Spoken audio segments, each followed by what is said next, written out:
things have gone wrong since then, and I think we're all paying the price now. So we'll be looking at that, but also, as you might imagine, we'll turn our attention to other stories and other subjects as well. We'll be covering all the big stories in the news. We'll be looking at prison reform, we'll be looking at return to Europe, and indeed having some good fisticuffs over that, as well as perhaps just talking about the weather. I can describe the weather in one word. Damp. No. Go on. Dank. Dank? Yes. Dank. It is dank out there. It is. It's not damp, it's just dank. Just dank. It's going to be a fabulous show. Everything you need to know and all the breaking news with James Max. He's here on the other side of the news at 4.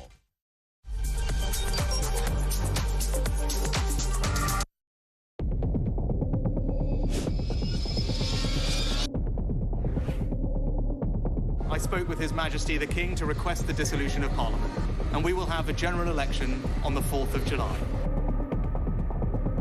I have just returned from Buckingham Palace to form the next government of this great nation.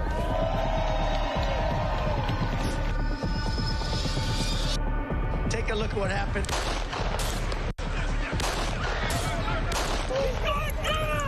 I immediately knew it was very serious, that we were under attack.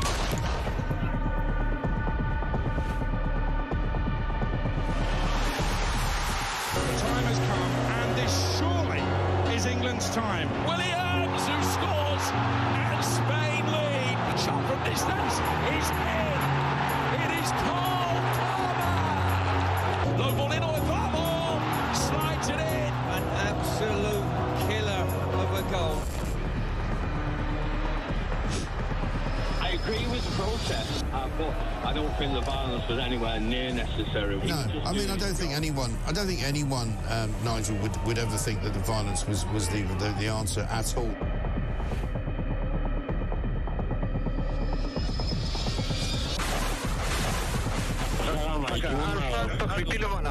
אזרחי ישראל, אנחנו במלחמה.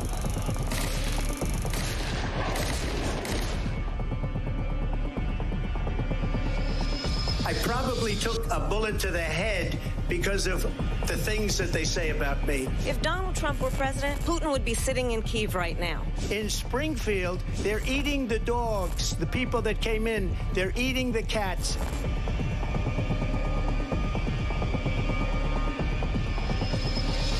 The Liberal left couldn't understand that this man could be anything other than the great newsreader, a man of integrity. Is it possible in any way, shape or form that Keir Starmer didn't know about these facts about the suspect in Southport? I find it extraordinary that he wouldn't know. It seems that the public has not been told the truth. No, there's nothing like an American election, I have to say. North Dakota has gone red, South Dakota's red, Texas is red. Many people have told me that God spared my life for a reason. Bloomberg UK reporting Ukraine has made the first long-range missile strike inside of Russia. These are the missiles. Across the UK, on DAB+, on YouTube, on the app, on your mobile, the home of common sense. This is Talk.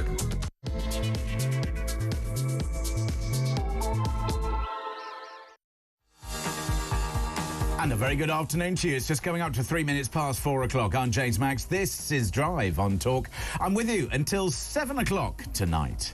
Coming up, we'll talk about the truth over the source of COVID, find out about the money raked in by hospitals from sick patients. We'll be speaking to The Sun's Ryan Sabey, the deputy political editor, about the big stories of the day. And also, we'll be talking about Reform UK's rise, prison for reform, and also the increase in number of quangos funded, yes, by you. But first, as Nigel Farage claims that Reform UK's membership has smashed past the Conservatives, I want to know from you, where have the Tories gone wrong? What have they done wrong that you think that means that, for example, there is another political party that's rising not only in membership but also in numbers? So where have they gone wrong? You can give me a call. It's 0344 499 1000. So very good afternoon to you. I want to hear from you about, I suppose, in particular, the Tories, where they have gone wrong. Because, yes, we've talked about Labour. We've talked about the fact that they arrived in power with their big majority. They had high hopes. They talked a good game. Yes, we'll grow the economy. Before they then imposed the budget from hell. They said, yes, we'll deal with all of the political problems that exist. And they've increased the number of quangos. Week on week, they've added more quangos at your expense. Yes, we'll solve the problem of striking public sector. What do? They just handed out your money to those who wanted it without any changes in conditions or otherwise. And then we find that 1 in 4 of your pounds is spent on pensions for those who work in the public sector. So they just handed out your money and said, yes, we need more of it. And then they imposed their budget, changes on tax, increases in national insurance, contributions by employers, everything that needed to be done in order to grow the economy seemingly done the other way round. So, yeah, we can point the finger of blame at Labour and say, oh, terrible, we kind of expected it, but it's worse. But in fact, Labour didn't win that election. The Tories lost it. They lost it because their policies weren't resonating. The 14 years in power, they seemed to squabble amongst themselves. They forgot what good leadership was. Their policies that they imposed and they projected for us, both the election and previously, terrible. And they didn't get to grips with immigration. They didn't get to grips with the new relationship with Europe. They didn't sort out the economy. They didn't put more money in your pocket, really. They changed the taxation system, but they didn't simplify it. All sorts of things that they could and should have done, and they didn't. Law and order, once a Tory preserve. Nothing. They let those who want to steal from shops steal away. They let those who wanted to burgle your house just burgle and not get caught. Oh, but they were very happy to take pictures of you if you were going 36 and a 30 and send you a fine. But they didn't stop the bad drivers, the poor drivers, those who are driving without insurance or a licence. No. They didn't stop the small boats. They didn't stop the big planes. I mean, just the list is endless. But that's me having a rant. I want to hear from you. Where have the Tories gone wrong? The telephone number is 0344 499 1000. It will get busy, so I'd like you to get your call in now. If you call me now, you'll get through. We've cleared the switchboard, so we're ready to go. So if you want to have your say, do give me a call. We'll make sure that you get your calls in on this programme. 0344 499 1000 is the telephone number. That's also the number you can send me a WhatsApp message. You can either message me or you can even voice message me. I know, for a way to have your say without interruption. As if I'd interrupt. And you can send me a text, 87222. Start your text with the word talk. And you can send me an X at talkTV at the James Max. Now, meanwhile, of course, here we are in Betwixtmas, somewhere in between Christmas and New Year. So I hope you've had a very fantastic festive time. And I hope that you're enjoying time if you've got it off from work and you're enjoying time with family and friends. Or maybe, like me today, you're having to work. It's just dank outside, isn't it? It's just miserable. But you can cheer yourselves up with a bit of a chit-chat. So do give me a call. It's 0344 499 1000. Tell me where the Tories have gone wrong. Meanwhile, let's talk through the big political stories of the day. Paul Connew, media commentator and author, is with me now. Paul, very good afternoon to you. Good afternoon, James. Thank you very much indeed for joining me. So let's talk about, I suppose, the Tories. I'm asking the question, where have the Tories gone wrong? Is it that they've gone wrong, or is it that Reform have come along with a better proposition? A mixture of both, James. I think where did the Tories get it right in the last few years is a bigger question. The shuffling of prime ministers, the lack of trust in politics, Boris Johnson's legacy. And now you've got a situation where the Tories... I had lunch not so long ago with some senior Tory figures who said that they can see the only future for the Tory party to be some sort of pact or even merger with Reform. And these were senior Tories who have no great love for Nigel Farage. So we're in very volatile times, James. In fact, we saw Boris Johnson's majority, a landslide disappear. We now see a Labour landslide, but it was a strange landslide. The polls turning against them. But I think that's part of the impatience now in the modern digital age and communications age of the public, who are very impatient. And, do you say that they're impatient, or is it simply that Labour did not do what they said they were going to do? They said they were going to clean up politics, and then it turns out that they took a whole load of freebies. They said they said that they were going to grow the economy, and then they did everything in their budget to show that they'd have no interest in growing the economy whatsoever. They said that they were going to cut down on government spending and waste, and we've had a new quango every week since they were elected. So, in fact, they do one thing, having said another. Well, on quangos, it's quite interesting. There are good quangos and bad quangos. And if you look at some of the quangos they're creating, they're a mix. And I'm a Labour supporter, but a far from uncritical one. There are some quangos which I think are eminently sensible and some which aren't. But I was intrigued. I did a bit of research before coming on air, and in the heyday of Margaret Thatcher, for example, do you know how many quangos there were in the 70s? 2,000. And it's quite interesting. Of course, when Cameron came in 2010, he said he was going to have his famous bonfire of the quangos, and he got rid of, there were 700, he got rid of about 100 of them. But select committees said they'd messed that up, and it hadn't been effective. So it's very easy to actually talk about quangos in that sort of sense of, well, who wants a quango?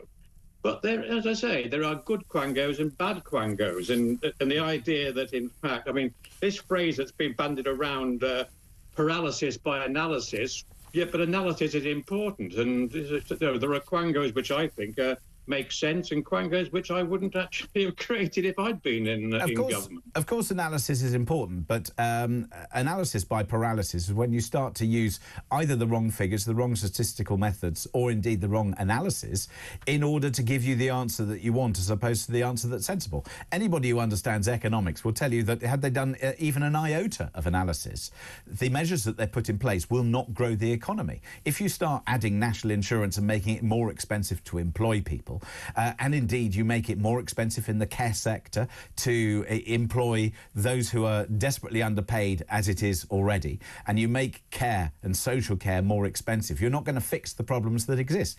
If you make it more expensive for charities to hire people, for non-profit organisations to hire people, they're just not going to hire people. It makes no sense. No, I largely agree there, James. But in fact, they had to find. I mean, they may have made some decisions that were right, some that were wrong, but they did inherit, despite the arguments about a 22 billion black hole. Whatever the black hole was, there was a black hole, and the Tory government left a toxic economic inheritance. Now, well, you say that, but inflation wasn't falling, debt was falling, the economy was beginning to fire on at least some cylinders, and I agree with you. I think the Tory economic legacy and the choices they made over whether it's tax cuts or otherwise were not, in my view, the right ones, and I think they made a mess of things. But I do think that the Labour Party over-egged the mess in order to give themselves a smokescreen to introduce a tax change and a tax system change in their budget that was so monumental and ideologically driven that we are now all going to pay the price for it. Well, time will tell that. I mean, the one advantage that Labour have, although Labour MPs who I know well are also worried almost as much as the Tories are by reform. But when you look at reform, they haven't really got any great policies. They're so based upon the personal charisma of Nigel Farage. But you had reform very pointedly. While the Tories were actually condemning the government, over the waspy women, at least Reform came out and said that they wouldn't have backed it because you couldn't find 10 billion quid from behind some magical sofa. Well, you see, and there's the point, is that if you're trying to say that you want to have some kind of equality in our society, and then you have a system where people live longer and they have an earlier retirement age from the people who live shorter, who had a higher retirement age. It made no sense. And if anybody thinks that, you know, that they didn't know that these changes were coming in, have they been living under rocks? You know, I genuinely don't understand that this campaign has even been able to get any traction whatsoever. I find it astonishing. Well, I've written and broadcast, even during the election campaign, that I thought Labour made the mistake of actually, for electoral opportunity, even though I'm a Labour supporter, they should not have promised not to touch any of the three major tax revenue streams, and I think that was a mistake. But of course they did touch those tax streams in the same way that the Conservatives did, because they did not change the allowances, the tax allowances that one receives before you move on to the next level of tax, the tax bands, if you like. They didn't change those. That is a stealth tax. The Tories left them the same. Labour have left them the same. That means that people, whenever they get a pay rise, are paying more tax than perhaps they could or should. And I do think that we in this country do not spend enough time. You talk about analysis. I don't think we spend enough time talking about tax to really understand what governments and local governments have and are doing, and also where they're spending our money. That we talk about black holes. Generally speaking, if you have a black hole in your personal finances, you cut your cloth accordingly, you reduce your expenditure, you make changes. We've seen none of that in government. They're still spending money as if it's going out of fashion and hosing it here, there and everywhere on whatever they want to. And they're not making sure that our money is spent more effectively. But you have the public. This is the catch-22 scenario. You have the public wanting improvements, but being unwilling to pay for it. Although opinion polls do show that, rightly or wrongly, what people told pollsters isn't always the thing that they really mean. But people are saying, in theory at least, that they would be willing to pay more tax for improved... No, what people are saying is they're willing for other people to pay more tax. And that's the point, isn't it? It's always somebody else who has to pay. Meanwhile, talking of tax, Rachel Reeves, do you think she's going to have to come back for another bite of the cherry and have another tax raid during this Parliament? I think it's 50-50. If I was forced to say yes or no, probably yes. But I don't think that's a certainty yet. But of course, I'm somebody who, although I was a rare pundit to forecast Leave winning the 2016 referendum, which when I do Nigel Farage's programme, we have an amusing side that he didn't think they were going to win, and I thought they were, even though I'm a staunch Remainer. But unless we rebuild our bridges to Europe, growth on any scale that Keir Starmer is looking for is unrealistic. But I think that's balderdash, because you have a look at the mess that is across Europe in terms of their economies, and indeed where we should be looking for growth. We should be looking for growth towards America, which is not only defied comprehension in terms of its growth, it's also developed and created a huge amount of wealth because of its expertise in tech.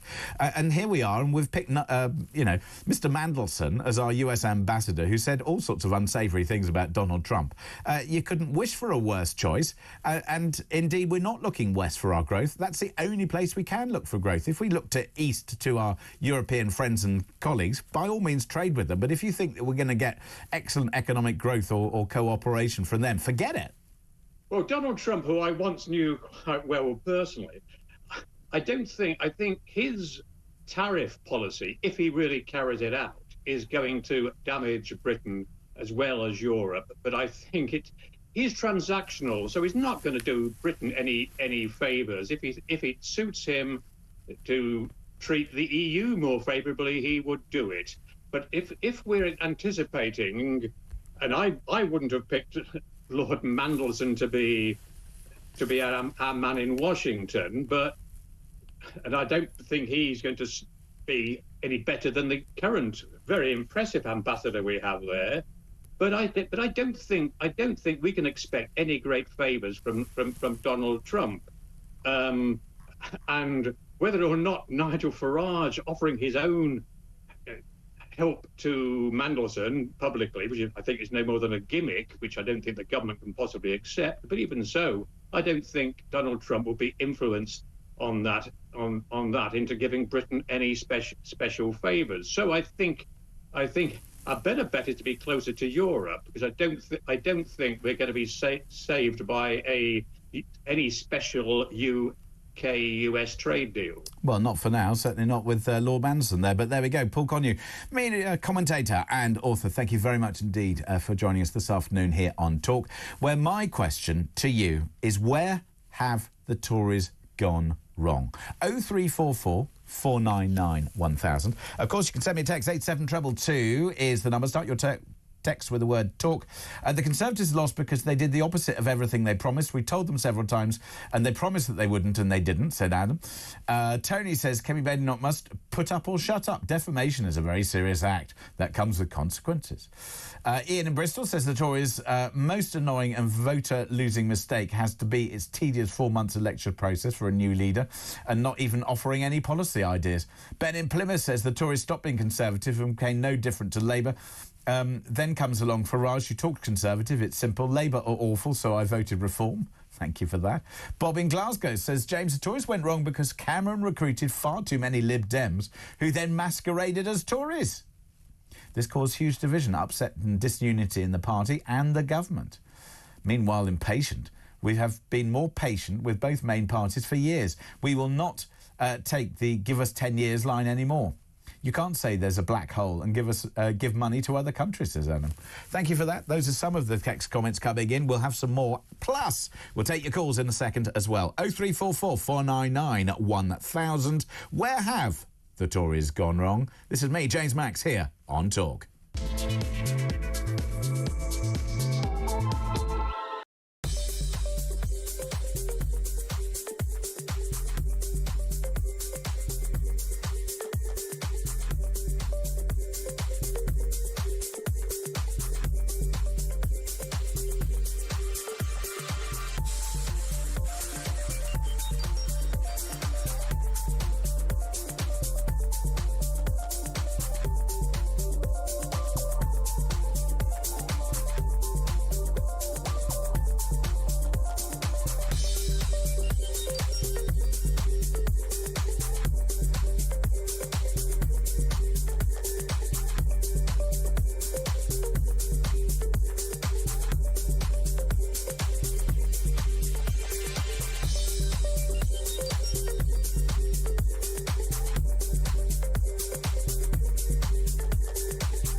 I love EastEnders. I do. I'm sorry, I love EastEnders. I know that it's nonsense. I know it's ridiculous. I know it's as camp as can be. It's so stupid. But I love it for just a release and something nonsense to watch. Well, it was all about Cindy Beale this time, wasn't it? And again, you're talking about blasts from the past. I mean, people are like, she's still in it. Yeah, she's back. Yes, she was dead, but she was in witness protection for 25 years.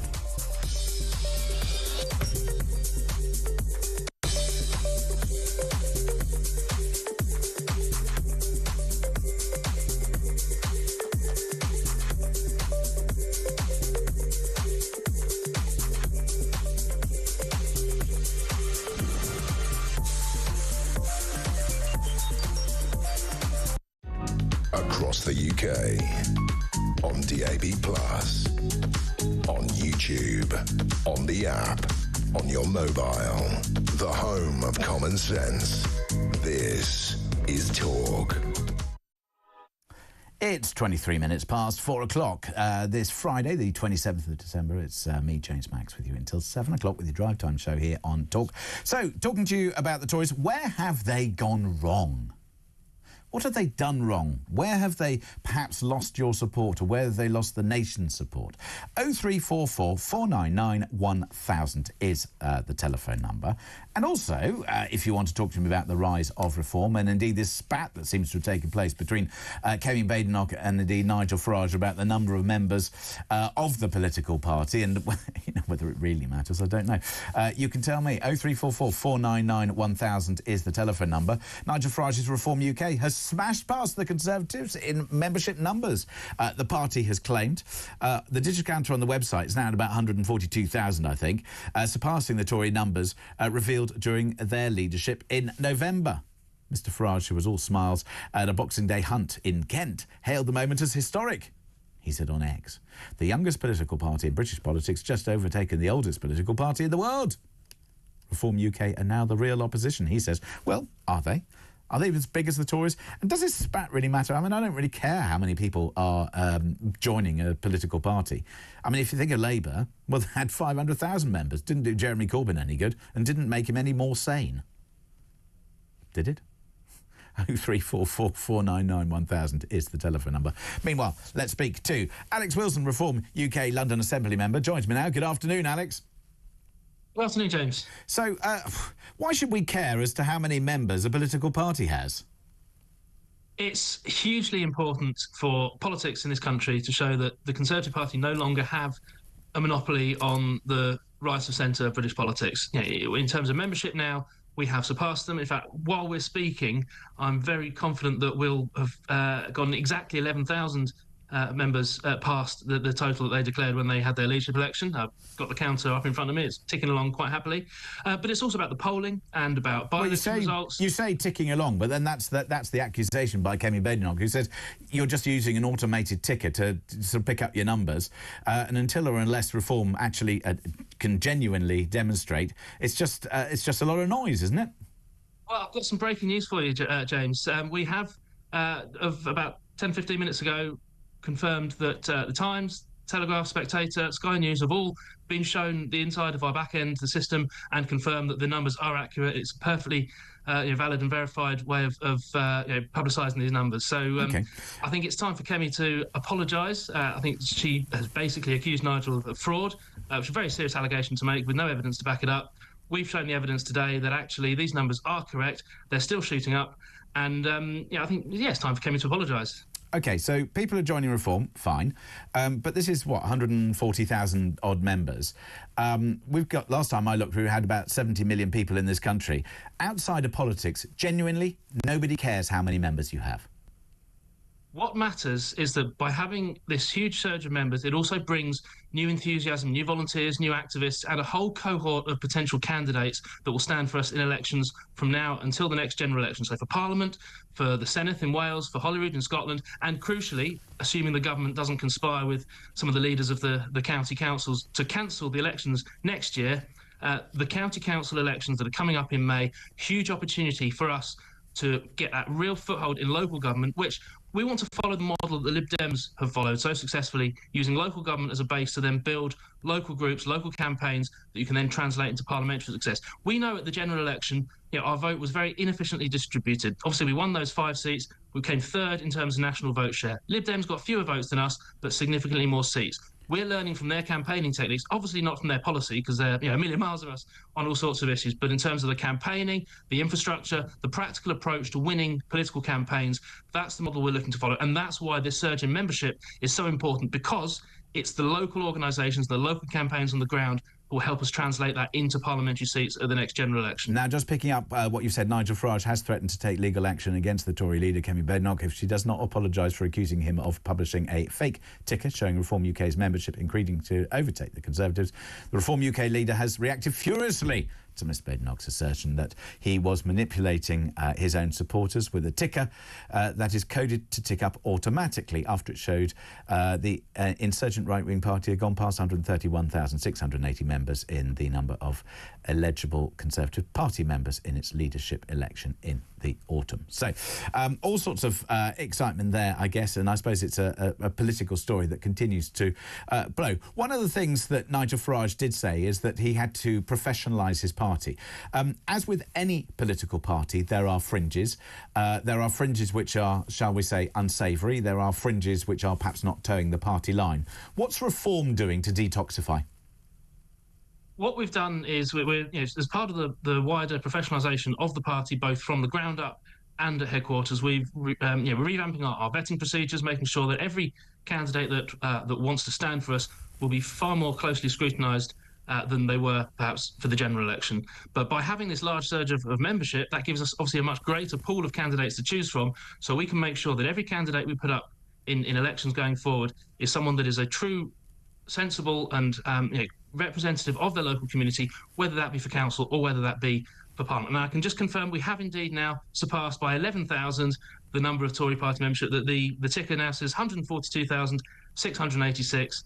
It's another huge milestone for us. We've had more people signing up in the last 24 hours than in any 24-hour period since the party began. So thank you, Kemi, for drawing attention to our membership drive, and long may it continue. You talk about scrutinise. What are you scrutinising people for? What are the attributes that you don't wish them to have? Well, with any party that wants to put candidates up to represent their communities, you obviously need to look at their history, their social media, but also their capabilities and their experiences. We want to put forward a slate of candidates that are grounded very much in the real world, that have done real professional jobs, run businesses, worked in public service. We are not a party of career politicians. When I joined Reform 3.5 years ago... That doesn't answer my question, though. What are the things that you would like to... When people say detoxify, I'm assuming that we're talking about people who are sexist or racist or homophobic or various other characteristics that you would like to see. What are the characteristics that you don't wish to see in your party? We are a party that wants to be inclusive, and we value the contribution that everybody makes to society. So, those kind of views, racist, sexist, those sort of views are not welcome. And Nigel and Richard and Zia have made that very, very clear. So, and homophobic as well? Absolutely. Because I think that's the other thing is that... Sorry, carry on. So, if Reform was a homophobic party, I wouldn't be a member. I'm happily married to my husband, have been for the last year and a half, and there were a very large number of Reform members and supporters at my wedding. So if Reform was a homophobic party, I simply wouldn't be part of it. And just finally to you, in terms of the mountain that you have to climb, I guess until or unless something happens to the Tory party, yes, OK, so you've surpassed them in terms of number of members. But we all know, because of the first past the post system that we currently have, you may very well find yourself in a situation where you could be running a very close second, many seats up and down the country. But because of that Tory vote, because of other votes, it means that Labour may very well stay in power, even though they have maybe 30, 31, 32% of the vote. How are you going to deal with that? Well, that's why it was so important in July this year that we won not just one, not just two, not three, not four, but 5 constituencies. So we showed that in multiple constituencies, even under first past the post, we can win. There were probably another 2 or 3 million people that were seriously thinking about voting for us in July, but chose not to because they thought it was a wasted vote. They thought we couldn't win. But because we've now shown that we can, and we've surpassed both in vote share, in raw votes, and in seats won, we smashed what UKIP achieved in 2015, and we're now doing that in council by-elections as well. So even under first past the post, which we agree is a system which is designed to stop new insurgent parties breaking through, but even under that system now, we're starting to win seats. And that's why the county council elections in May next year are so important. So we can show, using those elections, but we can do that right across the country. Then that sets things up very nicely for 2029 in the general. Well, we will see what happens. Alex Wilson, Reform UK, London Assembly member, thank you very much indeed for joining us here on Talk this afternoon. And back to my question, where are the Tories gone wrong? 0344 499 1000 is the telephone number. Your calls are next.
across the UK.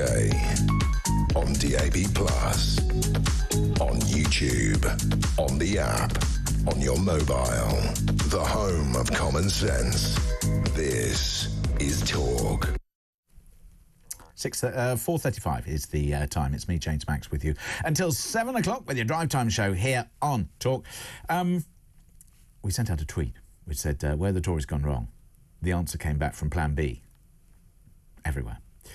We also asked the question, should the UK expect another Labour tax raid? Yes, came the reply. Why do Labour need so many quangos? Because they're useless. Thank you very much indeed for that. 0344 499 1000 is the telephone number. I promised we would go to calls, and go to calls we shall. Anne is in Doncaster. Anne, good afternoon. Good afternoon. So, where have the Tories gone wrong, do you think? Tories have gone wrong after sacking Boris. I know some people will disagree with me.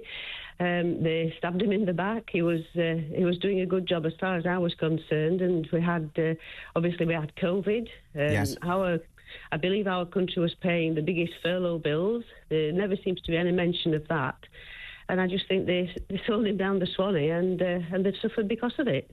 I mean, I do agree that sacking off Boris because he was down in the polls was arguably foolish, because there's no doubt, whether you like Boris or whether you don't, one of the great campaigners, political campaigners of our age. He managed to win in London, which is arguably not a Conservative stronghold at all, and he managed to win twice.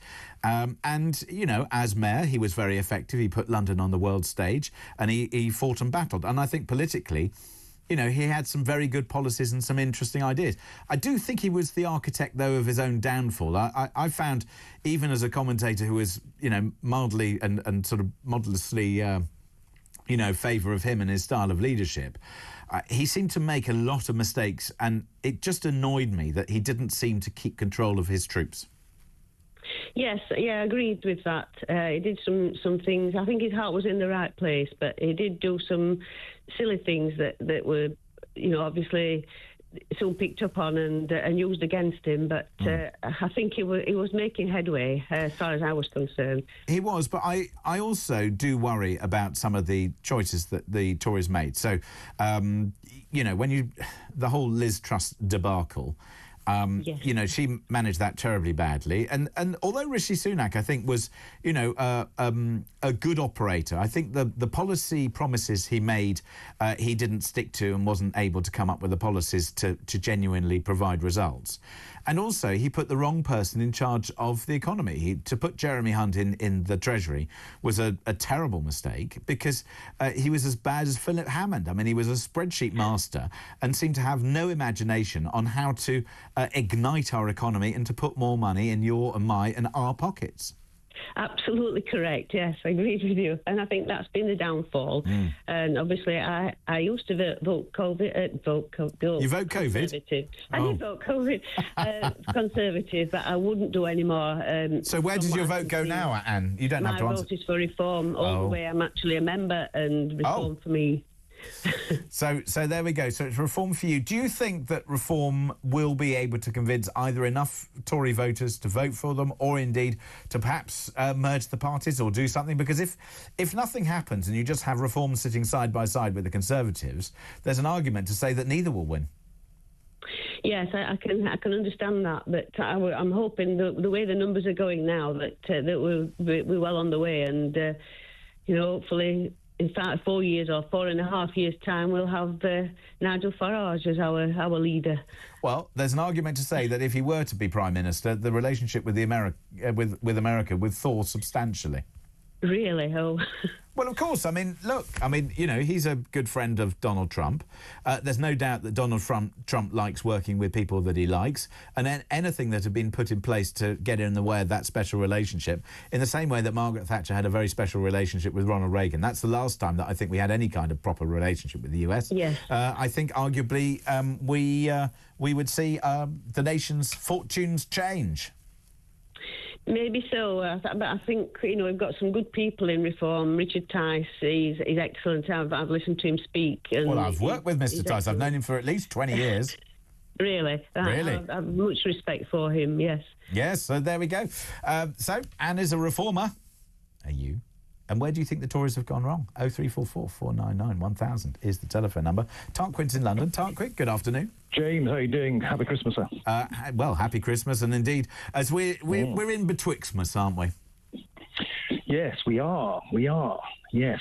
So what's my take on all this malarkey? That's what the burning question, isn't it, today? So, well, I think to answer the question directly rather than as to the why of it is the Tories are a busted flush, in my opinion, James. They're a busted flush. They've had their day from, 1840 till 2024. They were infiltrated by the libtard left. He watered them down. There's a rump of Lib Dems masquerading as Conservatives, but they're not. The real Conservative Party exited when Thatcher and the Europhiles, sort of that bifurcation in about, 1992, when Maastricht that was when the real Tory Party ended. And then, of course, we've just been showboating ever since. We had Haig, we had Howard, we had Cameron and Osborne with their disgusting austerity, which ripped the country apart from, 2009-10, when they propped up the financial institutions with the bank. Well, that was actually Gordon Brown and Starling that did that. So we've been on the rocks for a long time. So what we're seeing now with this buffoon of politics for ugly people, Boris Johnson et al., is simply the end of an era. We need this. Okay, all right, so we've got an end of an era. But what if, say, for example, somebody like Boris Johnson joined Reform? Do you think that would suddenly cement Reform as a credible political party where Tories could put their votes for the remaining ones who are still with the Tory party? I think that would be political suicide. Nigel wouldn't entertain that. In the same way that he won't have Suella Braverman in. Any connections with the old order is going to be like kryptonite for Reform.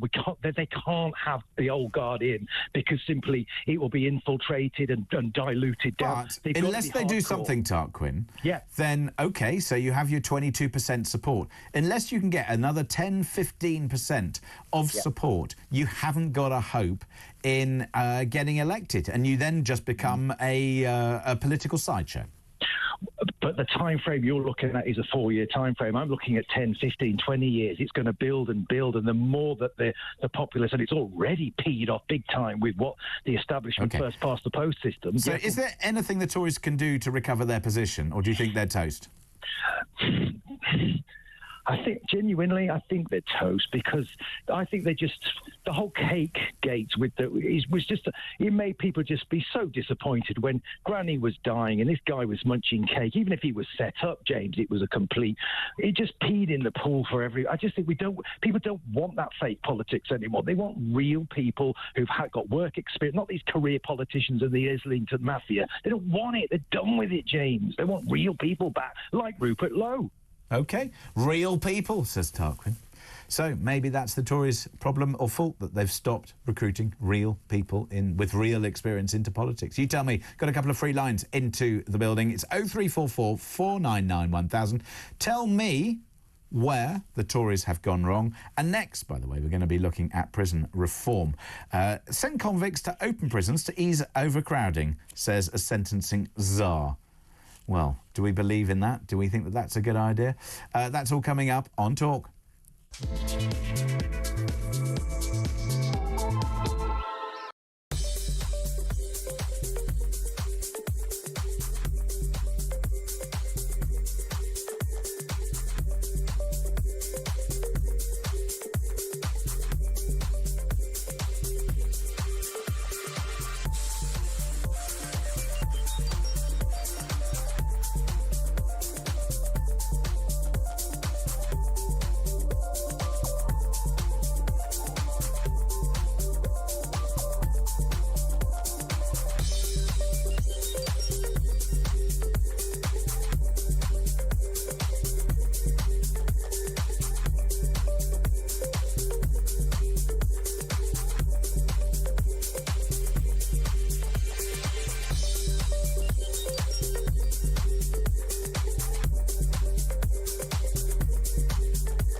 EastEnders, I love obviously. EastEnders. I do. I'm sorry, I love EastEnders. I know that it's nonsense. I know it's ridiculous. I know it's as camp as can be. It's so stupid, but I love it for just a release and something nonsense to watch. Well, it was all about Cindy Beale this time, wasn't it? And again, you're talking about blasts from the past. I mean, people are like, she's still in it. She's got, she's back. Yes, she was dead, but she was in witness protection for 25 years.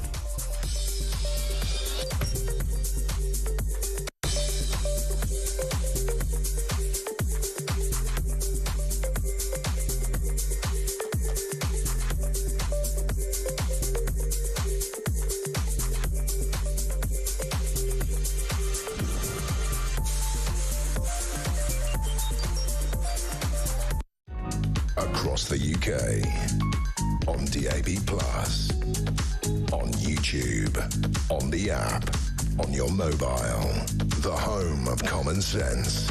This is Talk.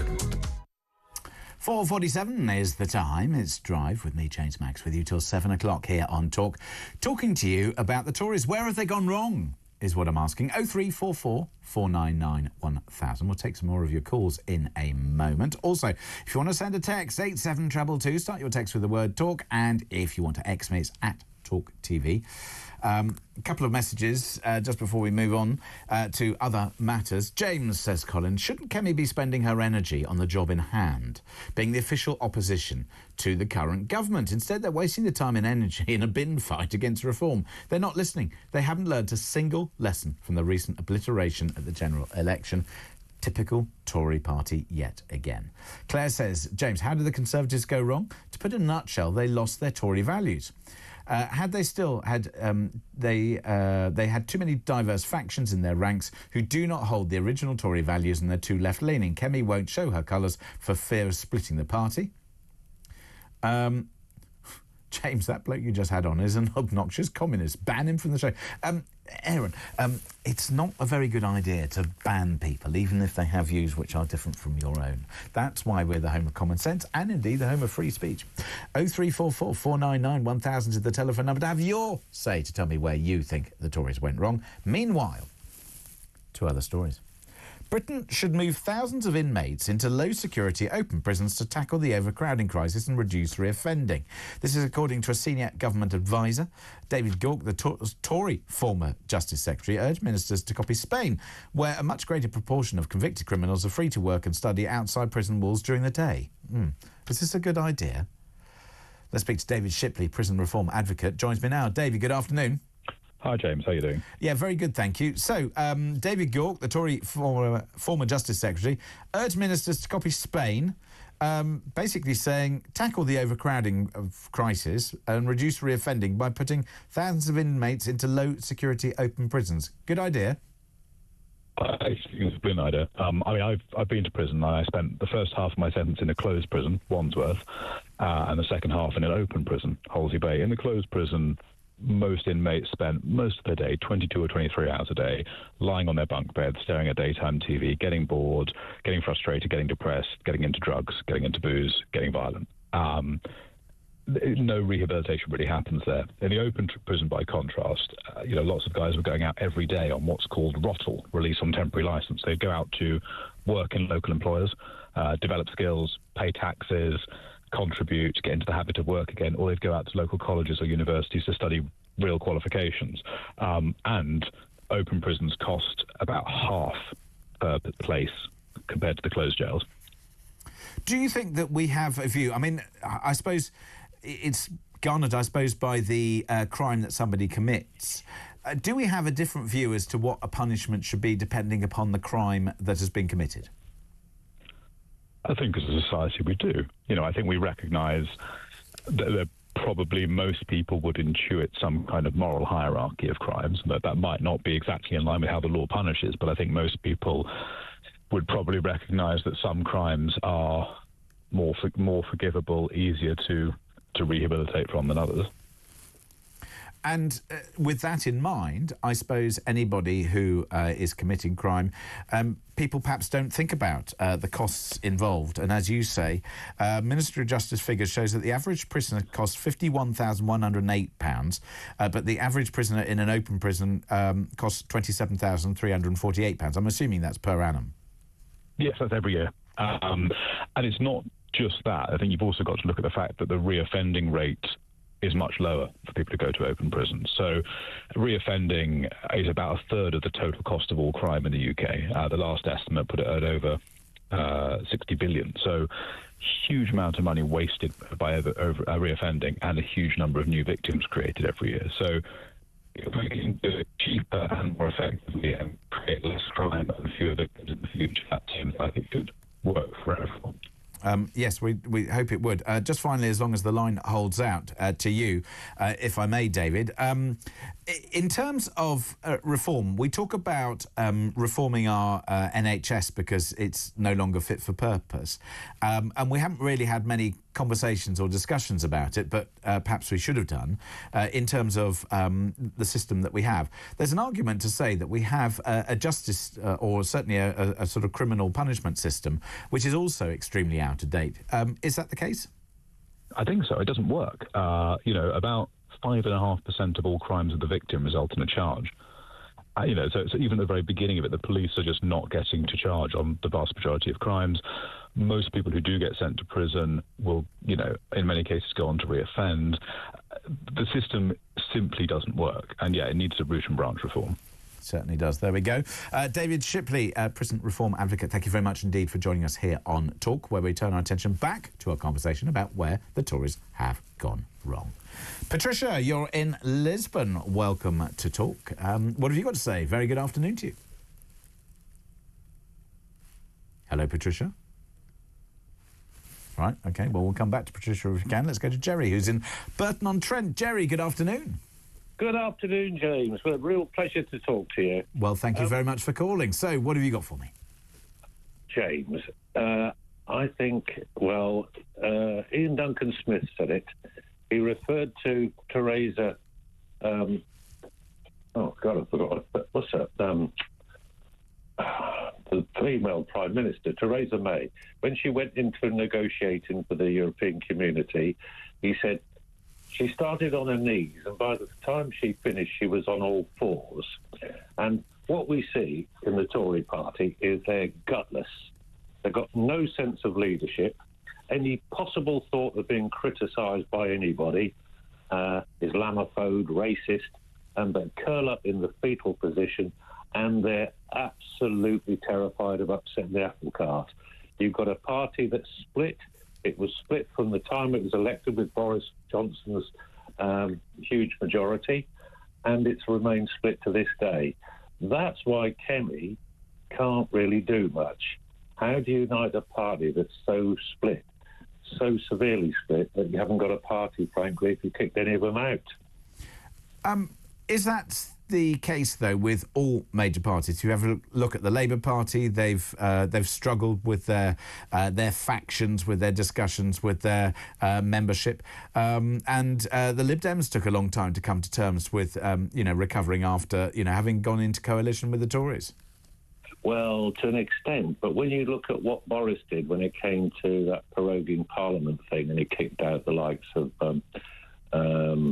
my brain's gone today. Dominic Grieve and that kind of thing, because, in a sense, it kind of mirrors the Republican Party, I think, in the States, where you have the rhinos. So I suppose you could argue we've got the chinos, the Conservatives in name only. And when you've got that kind of disparate offering to the country, I mean, nothing could get passed through Parliament. I mean, look how paralysed they were for years. And essentially, that's where I think it's all gone wrong for them. I think it's a dead party. I think it's on its last legs. I don't think anyone can properly unite it. And I think Kemi's buying for time, James. What we need is someone who does get up and say the controversial things because they believe in them. I mean, I didn't hold a candle for Thatcher, but you couldn't argue that she didn't have an agenda, that she had a clear sense of leadership, She did, but then, of course, she had issues within her party. So when she first came to power, the Tory wets, as they were called, I suppose those who agreed with her economic strategy following the sort of Hayek course of sort of modern economics at the time, which was considered rather radical, and there were plenty of people in her party who didn't agree with that, or indeed her strategy on Europe either. So, it was never thus. But she was a conviction. But honestly, James, I get fed up with people that want to support Boris purely on the basis of his personality. The guy was all over the place, no detail, fully in support of net zero. Legislation that was passed by Theresa May on a Wednesday afternoon without any debate in the House of Commons, and Boris is all for it. Everybody, good old Boris. No. Hopeless leader, utterly hopeless. Oh dear, so it sounds like, from your perspective, tarred, useless and never to return. Well, honestly, I don't think enough attention's given to dear old Ben Habib. He's a man that you can respect. Listen to him, Jerry, because Ben Habib will be on the show a little bit later on, and we'll find out what he has to say about all of this later. Jerry, thank you for your call. Let's go back to Patricia and see if we've got a line that works. Patricia is in Lisburn. Patricia, good afternoon. Good afternoon. I'm sorry about that. I pressed the wrong little...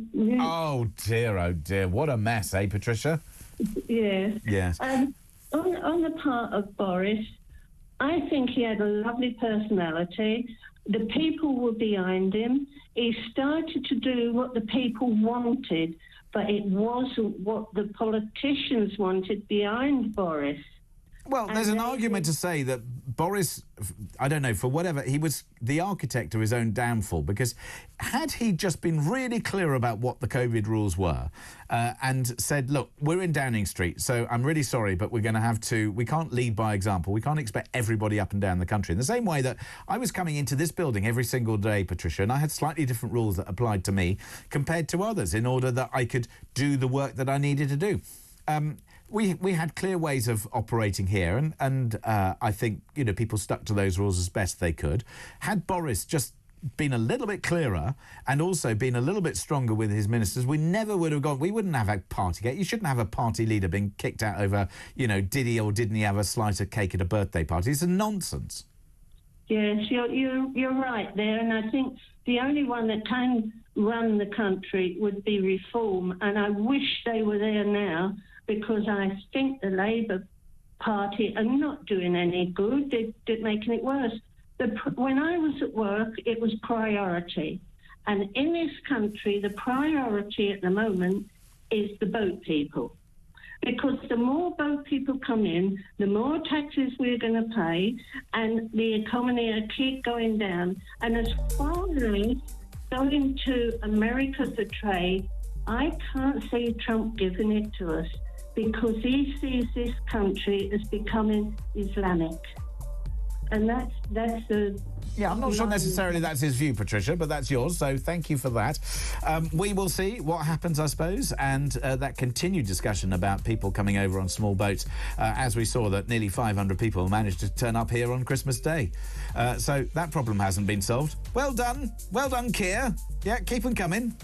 Anyway, we'll keep your calls coming, because we'll take more of your calls on where you think the Tories have gone wrong. 0344 499 1000 on that.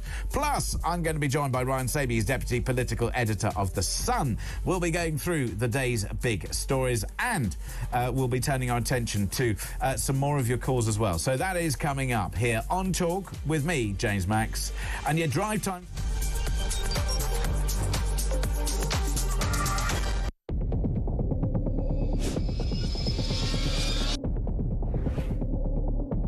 I spoke with His Majesty the King to request the dissolution of Parliament, and we will have a general election on the 4th of July. I have just returned from Buckingham Palace to form the next government of this great nation.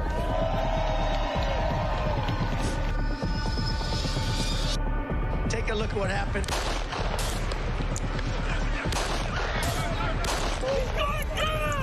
I immediately knew it was very serious, that we were under attack.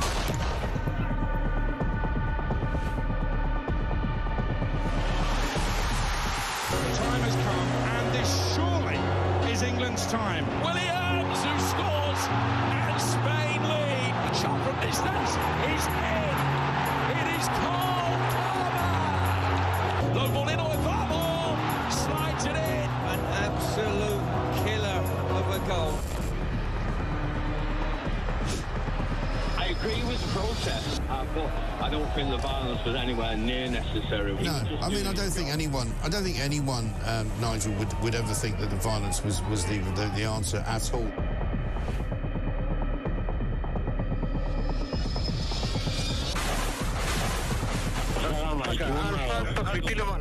אזרחי ישראל, אנחנו במלחמה.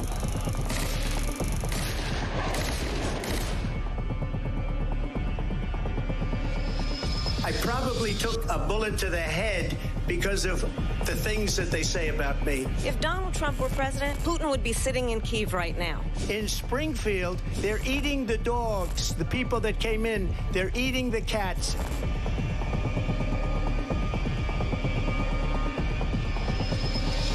The Liberal left couldn't understand that this man could be anything other than the great newsreader, man of integrity. Is it possible in any way, shape or form that Keir Starmer didn't know about these facts about the suspect in Southport? I find it extraordinary that he wouldn't know. It seems that the public has not been told the truth. No, there's nothing like an American election, I have to say. North Dakota has gone red, South Dakota's red, Texas is red. Many people have told me that God spared my life for a reason.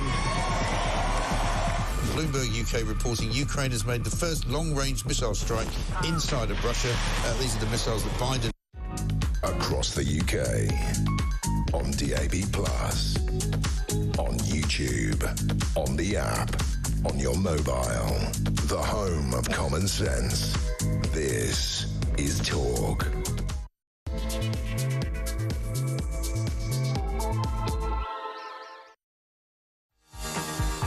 It's coming up to 3 minutes past 5 o'clock. It's me, James Max, here on Talk with your Drive Time show this Friday, the 27th of December. Hope you are well. And thank you for joining us. Still plenty to come. We'll be turning our attention to a range of the big stories and talking about Nigel Farage threatening legal action if Kemi Badenoch doesn't apologise for saying membership ticket was fake. Apparently, he's produced evidence that says it isn't, as we heard earlier in the last hour. But also, we're going to be continuing our conversation about where have the Tories gone wrong, given that membership seems to be static, certainly well below where they were at the last election. And indeed, although they perhaps have risen in the polls, it's Reform who's got all the running. Anyway, we'll talk through the big stories and continue with our calls. 0344 499 1000 is the telephone number on that. Also, we'll be talking about Labour establishing new quangos and the gulf between private and public sector pay. And we did mention Ben Habib earlier, so we'll be talking to him later in the hour, and also finding out whether Rachel Reeves could be coming after you for more tax. I know she's already put them up, but she could be coming after for more. Anyway, give me a call. It's 0344 499 1000. Tell me where the Tories have gone wrong. Anyway, let's talk through those big stories. Ryan Sabey is Deputy Political Editor of The Sun, and he joins me now. Ryan, good afternoon to you. Afternoon, James. Thank you very much indeed for joining us here on Talk. So, here we are. I mean, we're betwixt us, and I suppose, with no politicians really speaking other than having sort of slightly ridiculous rows. We've got Nigel Farage threatening legal action if Kemi Badenoch doesn't apologise for saying membership ticker was a fake. I mean, this seems to be a sort of a typical Westminster storm that nobody outside of the Westminster bubble cares about. Am I right? I think you probably are on this, and I think the reason is because there are so few members of political parties, whether it's Labour, Conservatives, Reform, or Liberal Democrats, that people barely it doesn't even come into their everyday lives. I think the interesting thing on this is the fact that Kemi Badenoch, who's only been in that position for less than 2 months, actually waded into the row over who's got the most members, and not only was she drawing attention to the fact that Reform are hot on her heels when it comes to onto numbers, she broke into her Boxing Day to get involved in a petty argument. I think sometimes you have to question the judgment of which rows that party leaders should be getting involved in. I think other people in Westminster, if they really wanted to say something, would have sent someone who's in charge of paperclips for the Conservative Party, possibly to get involved in. It certainly doesn't seem like it's one for the party leader. And speaking to people in and around the party today, they were surprised that she did get involved. I find it astonishing that she thinks that that is something, as you say, that she should get involved in. It merely highlights the fact that the Conservatives are not doing well on membership, if you really care about such things, and in fact shows that she doesn't seem to understand what's on the minds of people. We've got more than 150,000 migrants have arrived in the UK crossing the Channel in small boats since 2018. 407 people crossed the Channel in 10 boats. On Boxing Day. I mean, I find it absolutely astonishing that she is not turning her attention on her predecessors' failures and also identifying areas of policy where she could adequately score some points against the incumbents, as in the Labour government, who seem to have turned a roaring majority into a sort of huge overnight hangover of regret. Yeah, if ever there was a Westminster story, it comes to how many people are in each particular party. So that's absolutely right. And also, if she's trying to, as much as she wants the Conservative Party to have healthy membership numbers, she really has to be speaking beyond that party base. She has to be speaking to people who may have turned away from the Conservatives at the last election and trying to win them back. But I think one thing that she will have to do when it comes to the new year is come up with the broad foundations of where she sees the party. Now, again, speaking to people close to her in recent weeks, it seems like we may not get any policy from her, any sort of concrete policy, whether it comes to the NHS, immigration, the economy, but we may get a broad picture.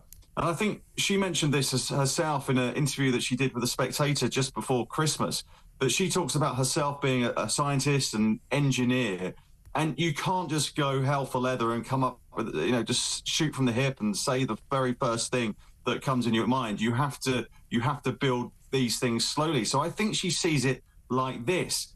But as she delays and thinks about those policies in a sort of a deeper sense, Nigel Farage is filling that void on the right of British politics. And that's one thing the Conservatives and Kemi Badenoch in particular have to be really concerned about. Well, they absolutely do, because if you have a look at what the alternative is, it seems to me to be pretty obvious. You've got to come up with measures that will boost the economy. You've got to come up with measures that will reduce government spending and waste. You've got to come up with measures that demonstrate pure Tory values, or indeed pure values to people and your voters.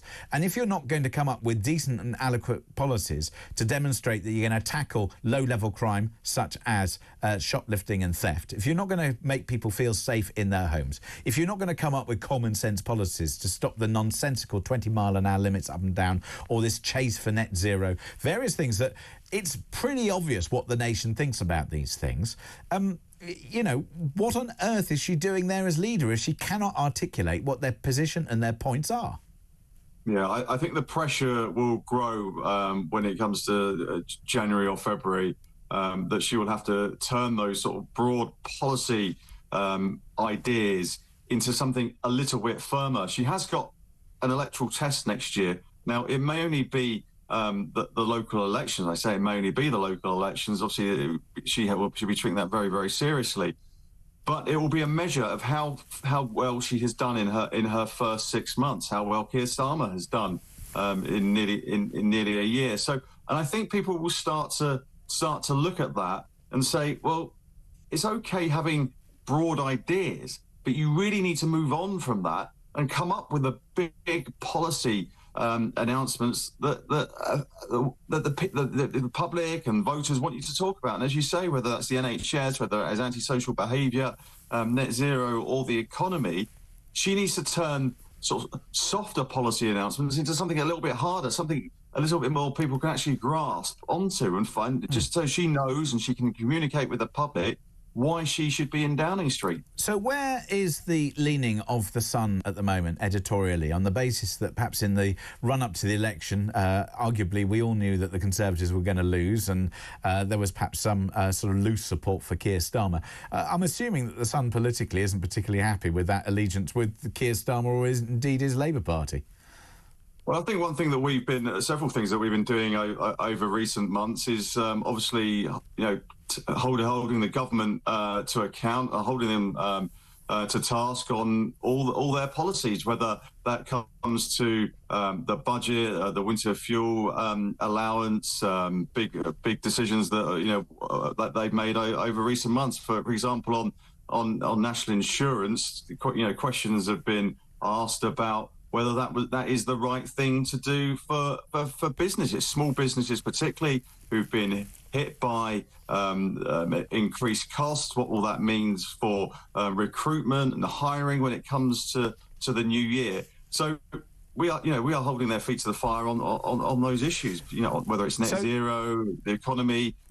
We will be, looking at every single thing, with a fine-tooth comb. So, Rachel Reeves, do you think she's coming for another tax raid? There are fears that Chancellor could break another pledge by trying to raise further cash to boost the sluggish economy. It seems to be broken rhetoric and a broken economic ideal that you raise tax in order to stimulate government spending. Government spending doesn't create long-term economic growth, in my view.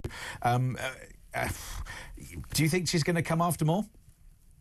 Well, it's going. I think it will depend in the next 6 to 9 months or so on whether we see growth in the economy and measures that they are putting forward, whether it's planning a reform or what have you, to try and get that growth. The trouble is, the official forecast back at the budget said that growth was going to be anemic this year, very, very low, well under 2%. So it's going to get to the point where if she wants to maintain public services, there aren't going to be many other ways of doing it. It's either going to be cutting on Whitehall spending as it stands, or coming back and raising more taxes. Now, she did tell business leaders at the end of October that she wasn't going to come back for more in terms of the budget raid that she carried out back at the end of October.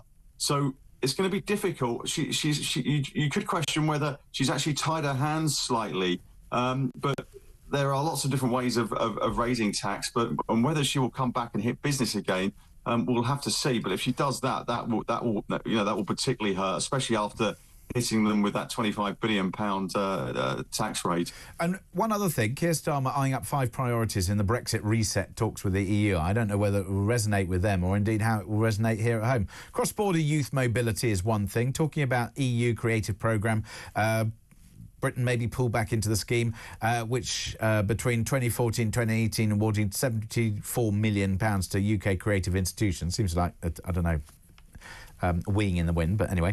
Galileo satellite scheme is another one. The Iris to Space programme, and then also data roaming, perhaps the one thing that people might support. I mean, presumably there are some things that might garner general support, even if any notion of either re-entering or re-engaging with Europe is generally considered as not a good thing. Yeah, I think one thing that they'll be weighing up is on each of those individual measures, were any of those things, whether it comes to the Galileo or youth mobility, was that front and centre of people's minds when they voted in that Brexit referendum?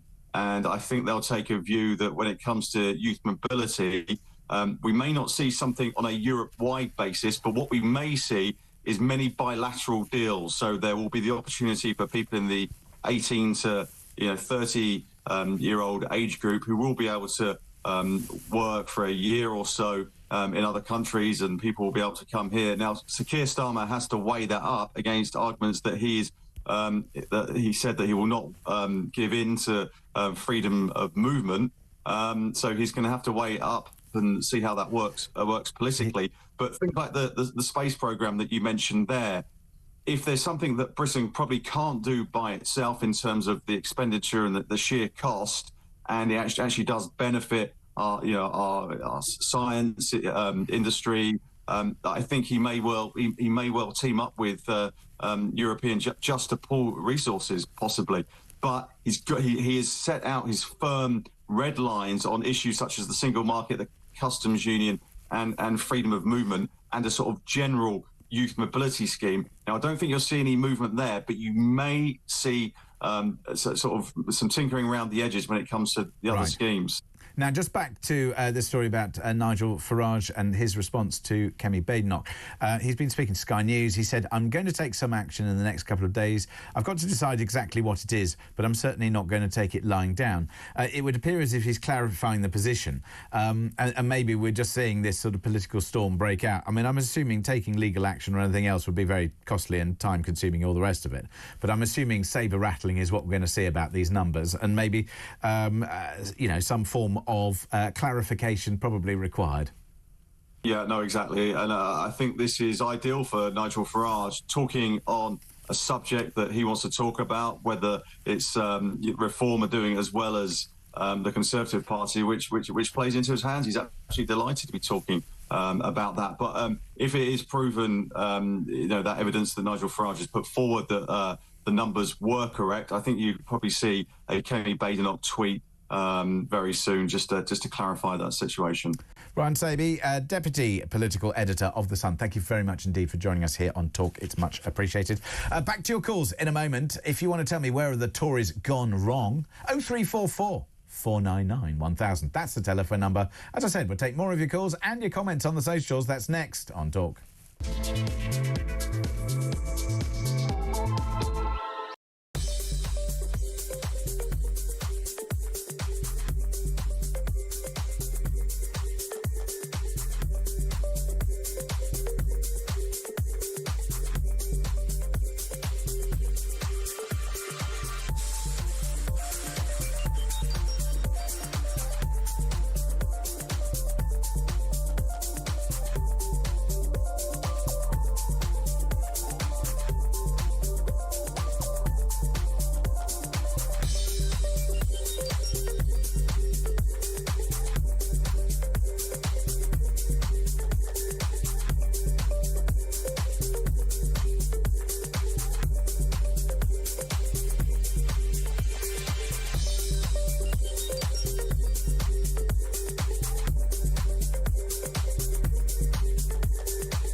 I love EastEnders. I do. I'm sorry, I love EastEnders. I know that it's nonsense. I know it's ridiculous. I know it's as camp as can be. It's so stupid.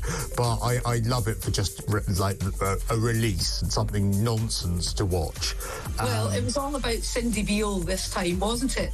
And again, you're talking about blasts from the past. I mean, people are like, she's still in it. Yeah, she's got, you know, she's back. Yes, she was dead, but she was in witness protection for 25 years.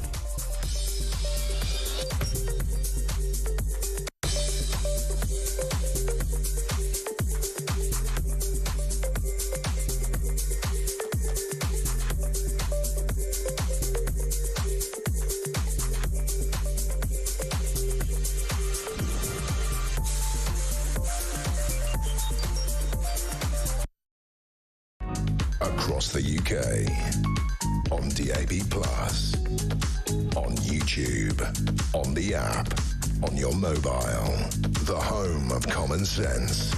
This is Talk. 20 minutes past 5 is the time. It's me, James Max, with you till 7 o'clock here on Talk with your Drive Time show this Friday afternoon.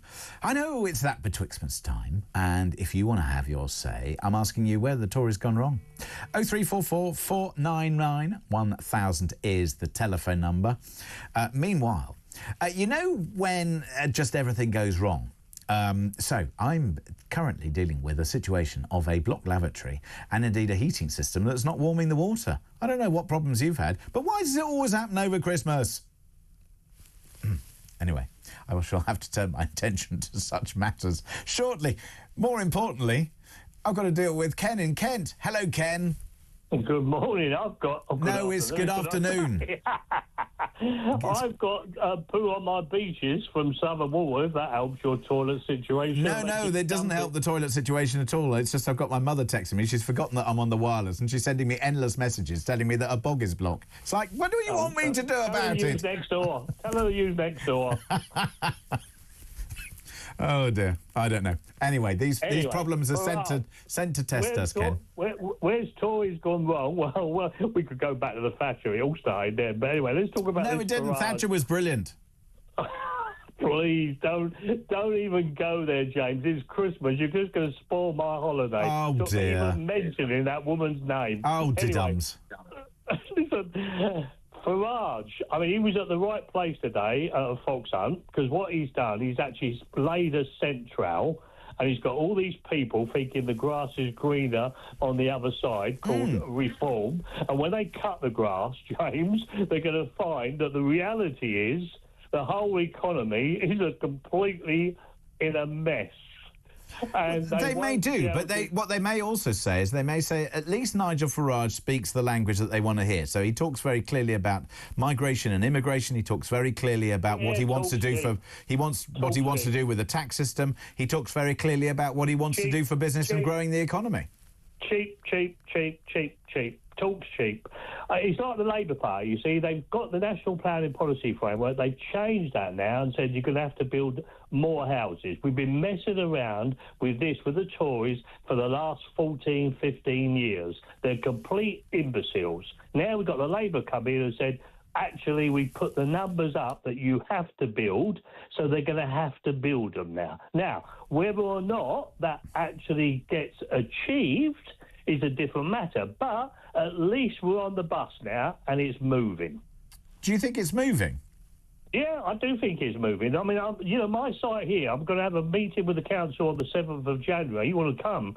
And I'm going to give them... No, I think I'm washing my hair that day. I'm going to give those stupid paid councillors that get changed every 4 years on some political whim that overrides planning officers who spend God knows how much time making a local plan, and they come along and say, well, we don't want any more housing because of X, Y and Z, NIMBY this, NIMBY that, whatever, and nothing gets done. And here we are. And it's just ridiculous. Now, Farage can promise us the world. The truth is, James, I mean, you might remember, I told you this months ago, when we had a general election, I said this is the first time since Cromwell that everybody's had the opportunity to vote for a reform. That may mean a reform party or a reform in politics. But did anybody do it, James? No. No. So, in terms of the Tories and their fortunes, is there anything they can do? The Tories, listen, you'll never change a true blue Tory voter ever. It's like the Southend Rock or Clacton Rock. It runs through the whole of the candy. Well, you say that, but Clacton, as in the constituency, was a true blue Tory constituency at the last election. Have you ever been to Clacton? You would? Have you ever been to Clacton? Have you seen Clacton by Marco? Many times. We got Sir Roger. I operate in that constituency. I know it extremely well. James. It's a rundown tip, like Marco. Don't be so rude about Clacton. Well, then go there. Have a look at it. It's a tip. I've been there. I was there yesterday. Yeah, well. Yeah, exactly.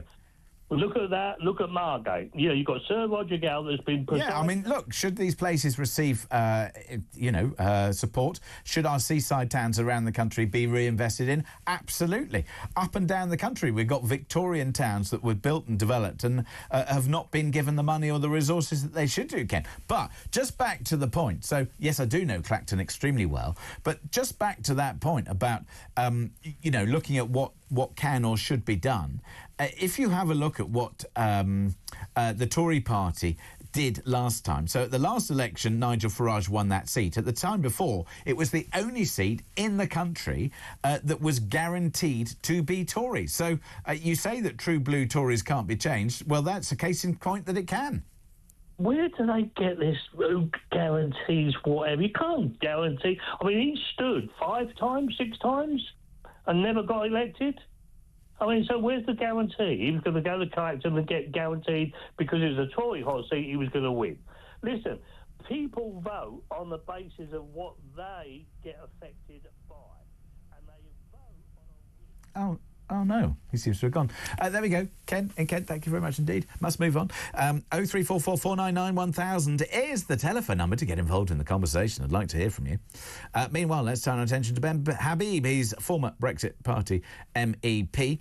And he joins me now. Ben, very good afternoon to you. Thank you for joining us here on Talk. Good afternoon. Good afternoon. So, Keir Starmer, he's eyeing up 5 priorities in a Brexit reset set of negotiations. Briefly discuss those with Ryan Sabey. There are some things that some people might not mind. So what we got here, cross-border youth mobility, EU Creative Europe programme, the Galileo satellite scheme, the Iris to space programme and data roaming. I mean, I can't imagine that joining a space programme or indeed data roaming are particularly controversial, are they? Well, I think joining the space programme is controversial because what we will be doing in the space programme is giving over our ability to construct and guide our own systems to the European system. And it's we the can't same do it with on all our own, these things. can we? Well, we can certainly do it in the Anglosphere. We don't need to do it within the EU sphere. So do you think that we should join with America and I mean, arguably, they're slightly better in space than the Europeans anyway, so maybe we should join with them? If there's a choice between the United States and Europe, I would go for the United States every single day of the week. But presumably with Peter Mandelson as our US ambassador, we haven't got a hope in hell of getting that. No, I think Mandelson was a particularly bad choice of ambassador. I know people talk about his phenomenal brain power, but that brain power was deployed, as you and I will well remember from his time in office, to the very significant detriment of this country. And Starmer, frankly, as far as I can see, is being guided by Blair, who's the arch Europhile. Starmer himself is an arch Europhile. Mandelson is a Europhile. None of these people are going to actually deliver the kind of independence that the British people voted for in 2016 when we voted to leave the European Union. And as you probably also know, James, Starmer was caught when he thought he was off camera in Montreal in September 2023, saying that if he were ever to become Prime Minister, he would align us so closely with the EU that we might as well be members. So his red lines, his so-called red lines of not joining the single market, the customs union, freedom of movement, they're not red lines. This reset is not some kind of bargain where the United Kingdom gets something in return for the concessions he makes. He's just going to concede because that's what he wants to do. And one of the areas which he's already basically said he's going to concede in is sanitary and phytosanitary issues, agricultural product, animals, and fauna and flora. And if he does that, our ability to establish international trade deals, for example, with the United States of America, will be seriously compromised. This man cannot be trusted with the sovereignty of the United Kingdom. OK, so that's clear. But if you feel so strongly about this, why did you walk away from Nigel Farage and Reform UK if that was the only party that was going to perhaps follow this narrative and agenda that you say that you would like? Well, I don't want to have a go at Reform. I've made my position clear on Reform a number of times. My biggest bugbear with Reform is that it's not democratised, and contrary to all the promises made, it's a party that is still 60% owned by Nigel. But the other difference between Nigel and me, since we're on the subject, is that Nigel says Brexit's done. And I don't think Brexit was ever delivered. We voted to leave the EU. We voted for the United Kingdom to leave the EU. We didn't vote for Great Britain to leave and for Northern Ireland to be left behind. We didn't vote for an Irish Sea border. We didn't vote, as Boris Johnson delivered, regulatory alignment in matters of state aid, competition, employment, and crucially, the environment. We didn't vote, as is stated in the TCA, the Trade and Cooperation Agreement that Boris Johnson signed, that we would stay committed to the European Convention of Human Rights. None of that was part of the Brexit vote in 2016. We wanted to cut our ties with Europe, and Brexit has not been done. And so that is a slight difference between Nigel and me as well.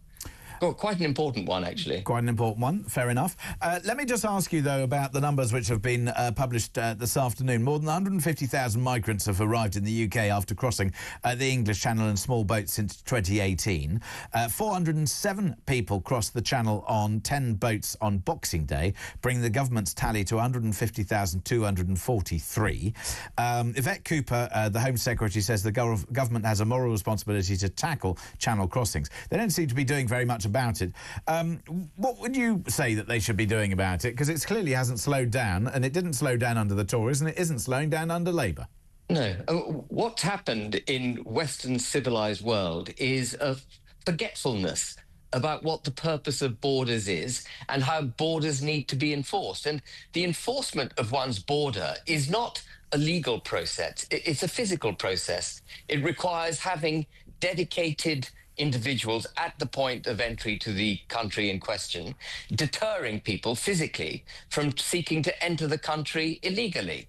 And the Belgians, for example, in order to prevent dinghy launches from their own shores, have developed a dedicated force using sensors, drones, barricades, fast-moving boats, etc., to intercept dinghies and send them back to the Belgian shore. And that has reduced launches off the Belgian shore by 92%. But what we need to rediscover right across Europe, the United Kingdom and the United States is that borders are vital for the protection of civil society within countries. And I'm delighted to see Trump obviously standing for firm borders for the United States. I hope that will set a trend in Europe. We're already seeing, as it happens, Germany recognizing that the only way it's going to get a grip of illegal migration into its country is to repudiate, in a sense, the Schengen zone, the taking down of borders, the total freedom of movement across Europe, and unilaterally putting its borders in place, much to the irritation of countries around Germany, because they know that the illegal migrants that Germany rejects will then go to their countries. But if every country in Europe reacquainted themselves with the need for borders and how they should be physically enforced, we wouldn't have the problem in the Channel. Because once they got to Italy, they'd find it extremely difficult to make it to Calais, as it happens at the moment. Once they've got to Italy, they can go anywhere they like in Europe. It's certainly an issue that will continue, I'm sure, to exercise minds, and probably we'll hear plenty more about it as those crossings continue. Ben Habib, former Brexit Party MEP, thank you very much indeed for joining us here on Talk. We'll turn our conversation back to our conversation. If you want to give me a call, 0344 499 1000. Where have the Tories gone wrong? Plus, we're going to be continuing our discussion about the economy, whether Rachel Reeves is coming for another tax raid. And if so, how can you prepare for it? We'll be speaking to Laurie Laird. That's next on Talk.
across the UK. On DAB+, on YouTube, on the app, on your mobile. The home of common sense. This is Talk. It's 5:36 here on Talk. It's me, James Max, with you until 7 o'clock with your drive time show. If you want to give me a call, it's 0344 499 1000. We'll take some more of your calls in a moment. However, I want to find out whether Rachel Reeves is coming for another tax raid. Fears that the Chancellor could break another pledge by trying to raise further cash to boost a sluggish economy. Well, let's find out where the economics lie, particularly for next year, for 2025, and the prospects. Laurie Laird is an economist, joins me now. Laurie, good afternoon to you. Good evening, James. Yeah, thank you very much indeed for joining us here on Talk. So, the government said the right thing by saying they wanted to grow the economy, and then, in my opinion, they did everything wrong by borrowing more money, spending more money through government, raising more money through tax, increasing costs of running businesses, and then suddenly finding that, the economy seems to be slowing, inflation seems to be going up, and in fact, all the indicators are not looking good. That's my assessment. What's yours? There's nothing left for me to say. You pretty much nailed it there. Although I'd start with the original sin, James, wasn't so much that budget on the 30th of October. The original sin was Rachel Reeves and Keir Starmer promising to not touch about 2/3 of the tax base, promising not to touch income tax, promising not to touch VAT. I think that the entire electorate knew that couldn't hold. And I think the entire electorate has good reason to feel a little bit insulted. The UK voters are pretty economically literate, so much more literate than anywhere else that I've ever worked. Everybody knew that this budget was not going to be able to raise the sorts of funds that the public says they need for public services. So that was the original sin, that Rachel Reeves limited herself to taxes on employers, the sorts of taxes that make it more difficult to employ people. She may have thought, look, jobs market is looking pretty strong. Wage costs are actually running higher than the Bank of England would like to keep inflation in check. So that's the bet that she made. But in terms of the economy slowing, we had that downgrade to third quarter inflation last week. But all of the tough stuff with the making employers more expensive, that increase in NI contributions, also the increase in the national living wage, that's not going to hit until April. So as slow as we're growing right now, there are a lot more hurdles, impediments that are going to come after the first quarter of next year. Because as you say, a lot of the decisions which are being taken now haven't even been impacted, if you like, by those tax increases. That cost base hasn't moved. But the thing is that you say that they didn't touch that tax base, but of course they have, as did previous governments, by not touching the tax bands. That the tax bands have stayed rigidly the same. And of course inflation has eaten away at people's tax allowances. So you get a pay rise, it might drop you into the next level of tax, and then suddenly you find your tax bill going up. Absolutely. And because inflation is stubbornly high, we were back up to an annual rate of 2.6%. That is below the rate of increased wages, but that may not continue. So you're absolutely right. What that means is called it's a stealth task. Basically, anyone who gets a pay rise is being dragged in what's called nominal terms into the next level without really making a whole lot more money. And you're right, and that will raise a bunch of money. But let's go back to your original question. Will Rachel Reeves come back asking for more? I think the answer here is almost certainly yes, for a couple of reasons. We talked about that slow growth. A couple of other things, though, to worry about. One is the government is paying so much more to service the debt that it's already sitting on. Interest rates, that government interest rates, this is in the form of gilts. This is how the government borrows money, creates this financial instrument called a gilt. Gilt yields, which is what the government's interest payment is, have absolutely skyrocketed since that budget on the 30th of October. We've seen 30-year gilts. That's the longest term paper that the government issued. That's yielding almost a half percentage point higher than it was at the end of October. That's a stonking move over the course of 2 months. So that means the government interest payments are going to be a lot higher than they anticipate. Already interest payments are more than the Social Security bill and the pension bill put together. So that's another drain on the exchequer that the government wasn't anticipating back in October. But you say wasn't anticipating.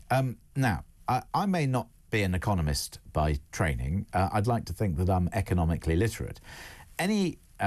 Anybody will tell you that if you borrow more and your economy is seen by markets as being less strong, less robust, not seeing the growth and traction that you want, and you're taking more money out of the system, anybody will tell you that your cost of borrowing will rise.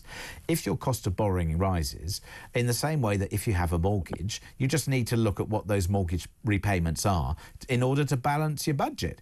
And anybody should have told her that you take these measures, your budget, your payments, your interest payments are going to go up, and that's going to take more money out of the system. Why did she not realise that that was going to happen?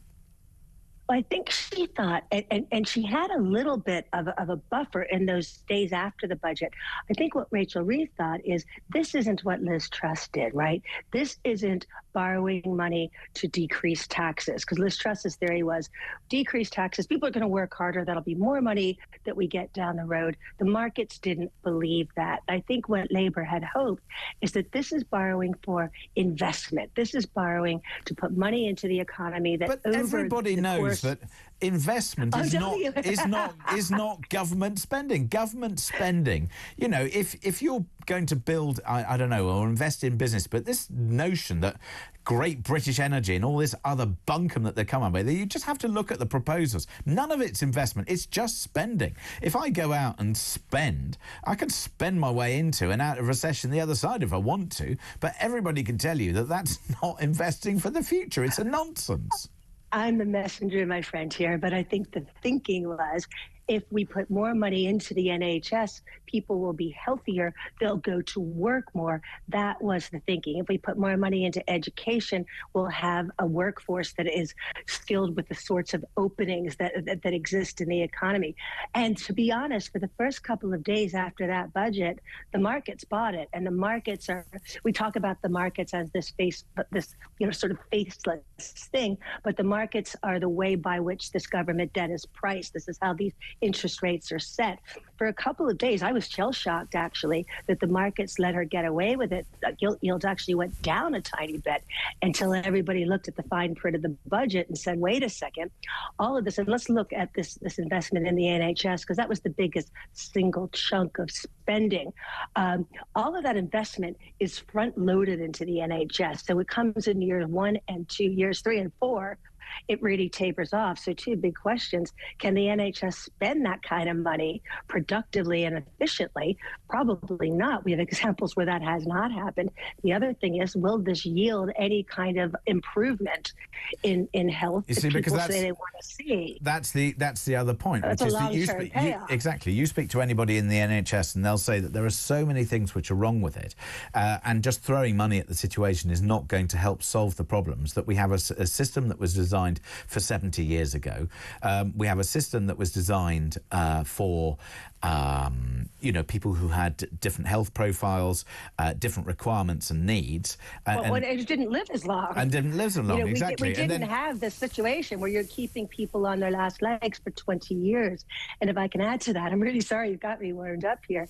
While the NHS took that big chunk of public spending, a lot of other areas were sort of ignored, like local authority funding. That's where social care is funded out of. And this is where we're seeing it's such an accelerating demand on public funds. Wasn't a lot allocated there. And that's the sort of thing where we may have to see Rachel Reeve come back and say, wait a second, we didn't raise enough last time around. No. Yes, funnily enough, second bite of the cherry that can't afford it anymore.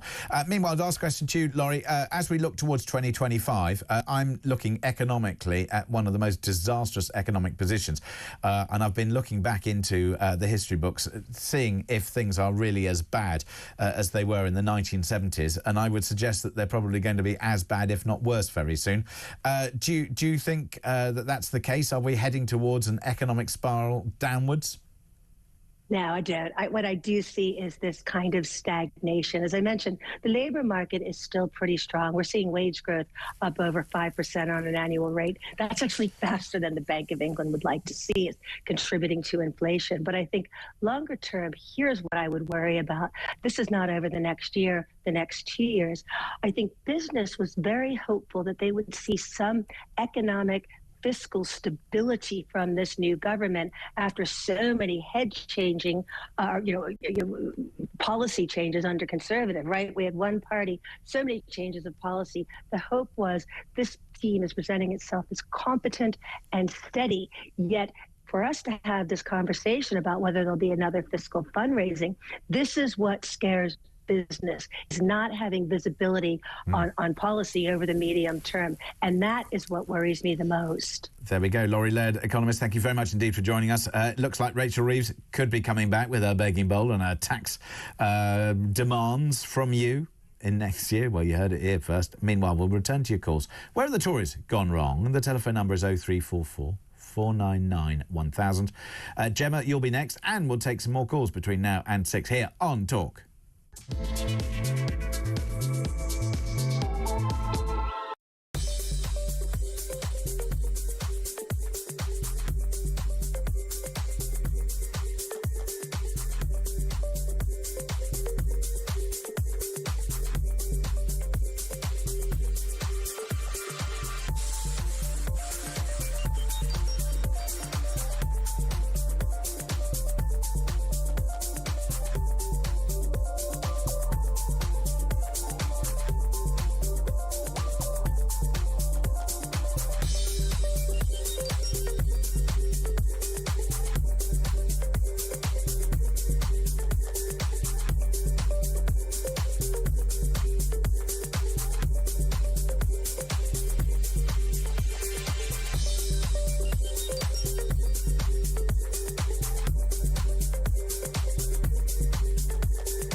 I love EastEnders. I do. I'm sorry, I love EastEnders. I know that it's nonsense. I know it's ridiculous. I know it's as camp as can be. It's so stupid. But I love it for just a release and something nonsense to watch. Well, it was all about Cindy Beale this time, wasn't it? And again, you're talking about blasts from the past. I mean, people are like, she's still in it. Yeah, she's back. Yes, she was dead, but she was in witness protection for 25 years.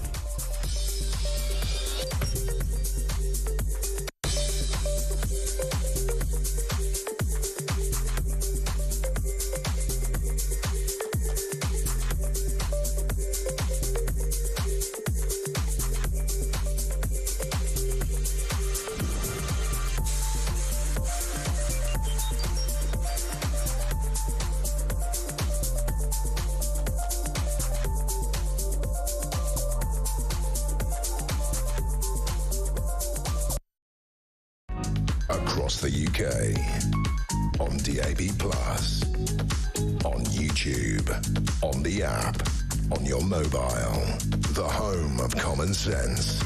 This is Talk. So it's Friday, it's drive time with me, James Max, here on Talk. It's 10 to 6, and turning our attention back to our conversation about where the Tories have gone wrong. All sorts of comments coming in on the socials, so thank you for those. 87222, if you want to send me a text, start your text with the word Talk, and of course you can X or tweet me at talkTV, and you can follow me on the socials at the James Max.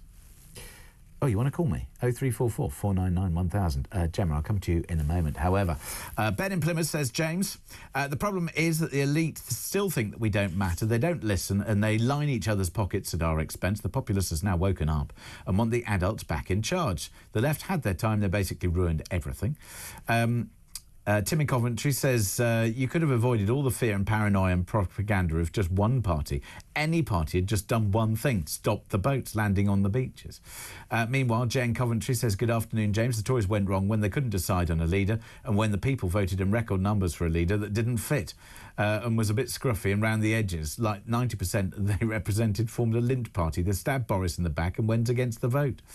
Adam says they should never have shut down the country. They went green. They didn't control the borders. Boris gave away control of the country to two weird doctors. Meanwhile, no, I'm not reading that, but it's very funny, thank you. By the time Farage gets in, Trump will have gone, says Linda in North Wales. Nick says, James, I was an active Tory member for years, a real foot soldier. I resigned when the Truss fiasco broke. By the way, I think she was stitched up. I didn't want Sunak the snake or the dreadful smug Hunt, so I walked. My vote was worth nothing. I joined Reform and my knowledge of running campaigns has been welcomed by my new colleagues who are a good mix of ex-Labour and ex-Tory and a really healthy mix of black, brown, white, young, old, gay, straight. We're now super organised locally with our own association and office. Reform is the future, says Nick in Kent. James, the Tories are done for. Caller Tarquin was bang on, so thank you for that. Right, meanwhile, I said I'd get back to our calls, and I'm a man of my word, unlike many of our politicians. A useless bunch of cretins. Meanwhile, Gemma in Staffordshire wants a word. Gemma, hello. Hi. Oh, hi, Gemma. So, what can you tell me? Where have the Tories gone wrong? I think they're doing all right at the minute. I mean, what did you expect? You know, they've got to start from the bottom. So, what do you mean they're doing all right? You've got Kemi Badenoch. She hasn't done any policies. She's hemorrhaging members. She hasn't set out a plan going forward. Well, I know, but it's very early days. Oh, but that's what they say about Labour. Labour's done a lot of damage in 5 months. Correct. But it's James, if she sets a plan going forward now, everybody will just have a go at her. She's got to be clever. Well, and, I'd like to see that. I know, and so would I. I think in the new year, that's what we're all expecting, aren't we? Yeah, but she's picking a fight with Nigel Farage over who's got normal members. Nobody cares. It shows that she's more interested in the Westminster bubble, which is exactly what so many people are angry about. It's like, Tories, stop worrying about the Westminster bubble and worry about people up and down this country who have told you time and time again what they don't like. They don't like small boats. They don't like uncontrolled immigration. They don't like loose law and order. They don't like weak defence. They don't like poor economic growth. They don't like being taxed more. They don't like money being wasted by central government, and they don't like lying politicians. It's not difficult. I know. Well, it is difficult. It's not. Okay, fair enough. You do it then. I don't want to be a politician, thank you. Well, there we are then. So, can I speak? Yes. The main problem Reform has at the moment, for me, from my perspective, is I'm a left-wing person, but I'm not very pleased with Keir Starmer or the government. I would never have voted for Keir. You know, there were four women and him. He was my number 5. Okay, I mean, like Lisa Nandy, the others were all better from my perspective. So he's a bit of a letdown, and he's proved himself to be such a way. But I mean, what did everybody expect with a lawyer as a Prime Minister? Quite frankly, you know, she's a nightmare, but you know, she's our nightmare. And yes, come on, get to the point. But Reform haven't. They're great. There's no women. Where are the women? It's all men. Like Richard Tice, David Bull, Nigel Farage, Tom, what was the name of? What Ben Habib used to be. You got Anne Widdecombe, and who else is there? Female that is representing Reform. I can't think of anyone. Can you? Well, I don't think there are, beyond the names that you mentioned, I don't think most people can think of many people from Reform, because they've only got 5 MPs. I really do. Well, no, but I mean, people on the media, anyone. They're great. I'm watching them, with bated breath. I'm impressed. So you would like more female representation from Reform, and if they did, would you consider voting for them? I considered voting for them last time, but I voted Labour to get Michael Fabricant out. Yes, I can understand the reasoning behind that. And we achieved that. So the guy for Reform from Lichfield, he lives on a canal boat. So I mean, I don't know about that. What's wrong with living on a cabal boat? Well, I don't need to pay tax. Oh, living the dream. Exactly. So, do you know what I mean? I think they need to up their game now. If they want to get my vote, I need to see some women. Yes. And I need to see them talk about something other than immigration and poor farmers and all that. I understand that, but I want to hear about education policy. I want to hear about social care policy. I want to hear about all of the policies that we don't hear enough about. And then I might consider voting for them. I think you've made some very good points. Gemma in Staffordshire, thank you. 0344 499 1000, that's the telephone number. Let's go to Lenny, who's in Ashford. Lenny, good evening. Good evening, James. Good evening, Lenny. Right. Regarding the Conservatives, I think what they did wrong can be mentioned in two words: contempt for the voters and a conflict of interest. There wasn't two words, though, was it? Well, conflict of interest. Okay, I'm sorry. So contempt, contempt and conflict. Yeah. Okay, no, good. Contempt. Yes. So, in terms of those things, do you think that those are fixable? Because I think, all politicians, when they get to power, it doesn't matter how popular they are for, when they get voted in. Chances are that the things that they say they're going to do, they're not going to be able to do everything. They're going to upset some people along the way. People get into power and they stay into power for too long and then they become tired and they run out of ideas. Can the Tories fix this whilst they're in opposition? No, James, I don't believe so. I mean, if you look at what they created, on our very first debate I had with you, I turned around and said they've created a country that's not fit for purpose. And in doing that, they have ruined so many people's lives. And I couldn't agree with you more. I think that over the 14 years that they were in power, many of the things that they stood for, they forgot about.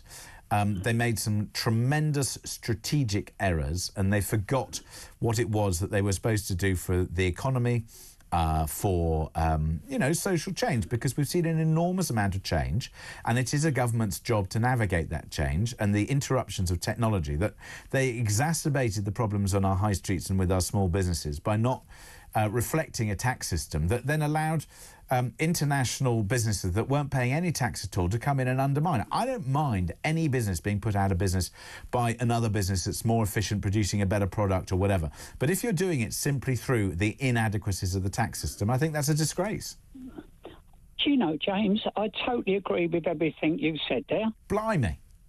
I've got no argument with that. And it's all down to their incompetence. Oh. And I suppose there's no accounting for incompetence or otherwise. So it sounds like you don't have very much confidence that Kemi Badenoch's going to turn things around for them.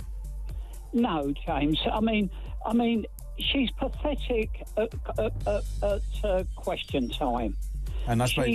And I suppose if she's unable to perform in that arena, then, well, it's never going to be fixed. Lenny, the music tells us that we must move on, but thank you very much indeed for your call. Good to chat. Meanwhile, we are going to be turning our attention to look at those big stories and taking more of your calls. Andy Preston, political commentator, will be joining me. He's former mayor of Middlesbrough, ousted by Labour.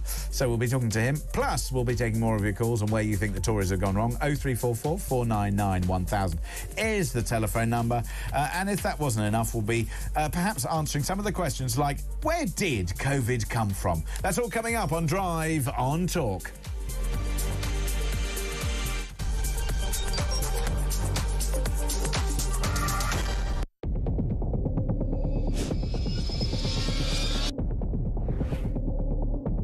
I spoke with His Majesty the King to request the dissolution of Parliament, and we will have a general election on the 4th of July.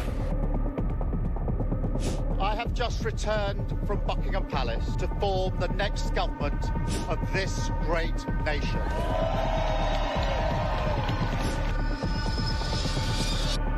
Take a look at what happened.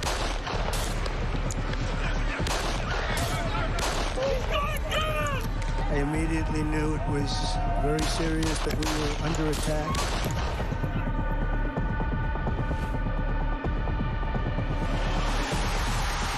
Time has come, and this surely is England's time. Williams, who scores scores and Spain lead. A shot from distance is in.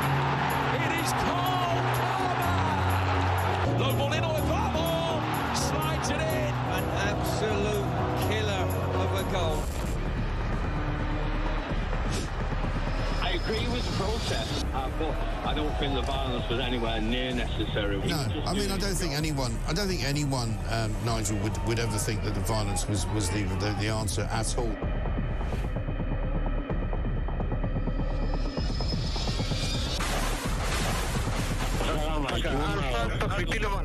אזרחי ישראל, אנחנו במלחמה.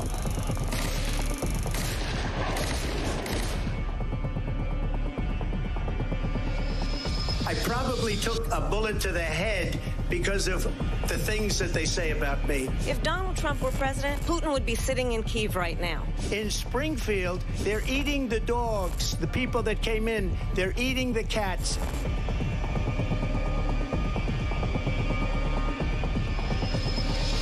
Liberal left couldn't understand that this man could be anything other than the great newsreader, man of integrity. Is it possible in any way, shape or form that Keir Starmer didn't know about these facts about the suspect in Southport? I find it extraordinary that he wouldn't know. It seems that the public has not been told the truth.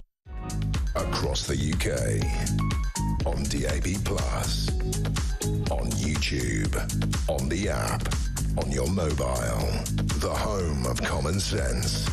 This is Talk.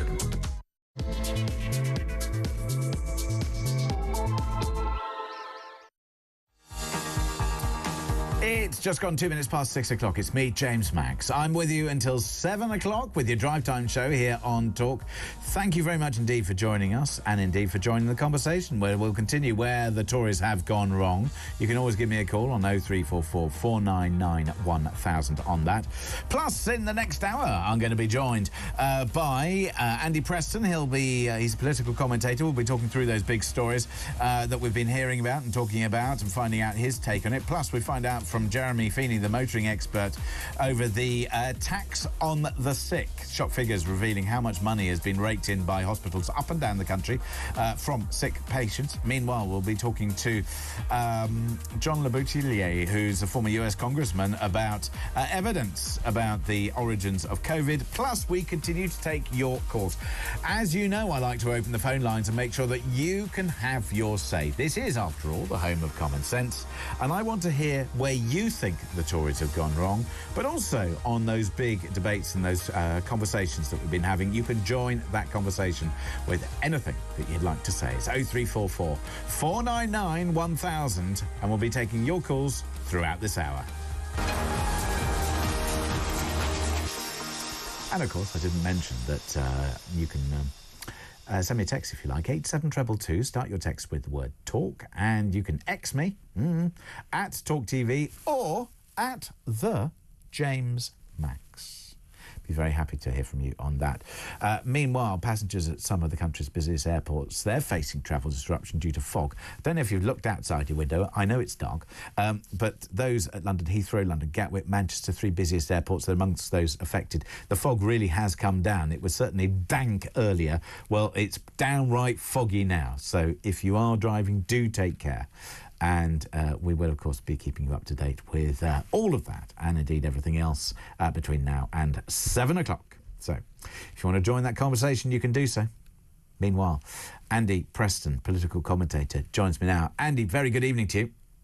Hello, James. Season's greetings to you and everyone at home. Hi. Thank you very much indeed for joining us. Now, we must talk, though, about the sort of political manoeuvrings, because I do find it fascinating. So you've got Kemi Badenoch, who's picked a fight with Nigel Farage about how many party members they've got. Personally, I couldn't care less. I just think it's a sort of like a Westminster bubble story that Kemi Badenoch was stupid to pick it. Nigel Farage, I'm sure, is probably delighted by the publicity. And for anybody outside that bubble, they just don't care. Meanwhile, you've got Keir Starmer, I don't know, guiding the ship onto the rocks, economically and socially speaking. It's just a complete and utter mess, wherever we are. Yeah, it is, isn't it? And interestingly, we had a family Boxing Day dinner last night, quite late. We sat down maybe at 6:30, 7 and sat there till about 10, and some family friends were there, actually in their 70s. What's interesting, though, James, is they are or were lifelong Labour voters from County Durham, mining communities, and they are heading to reform.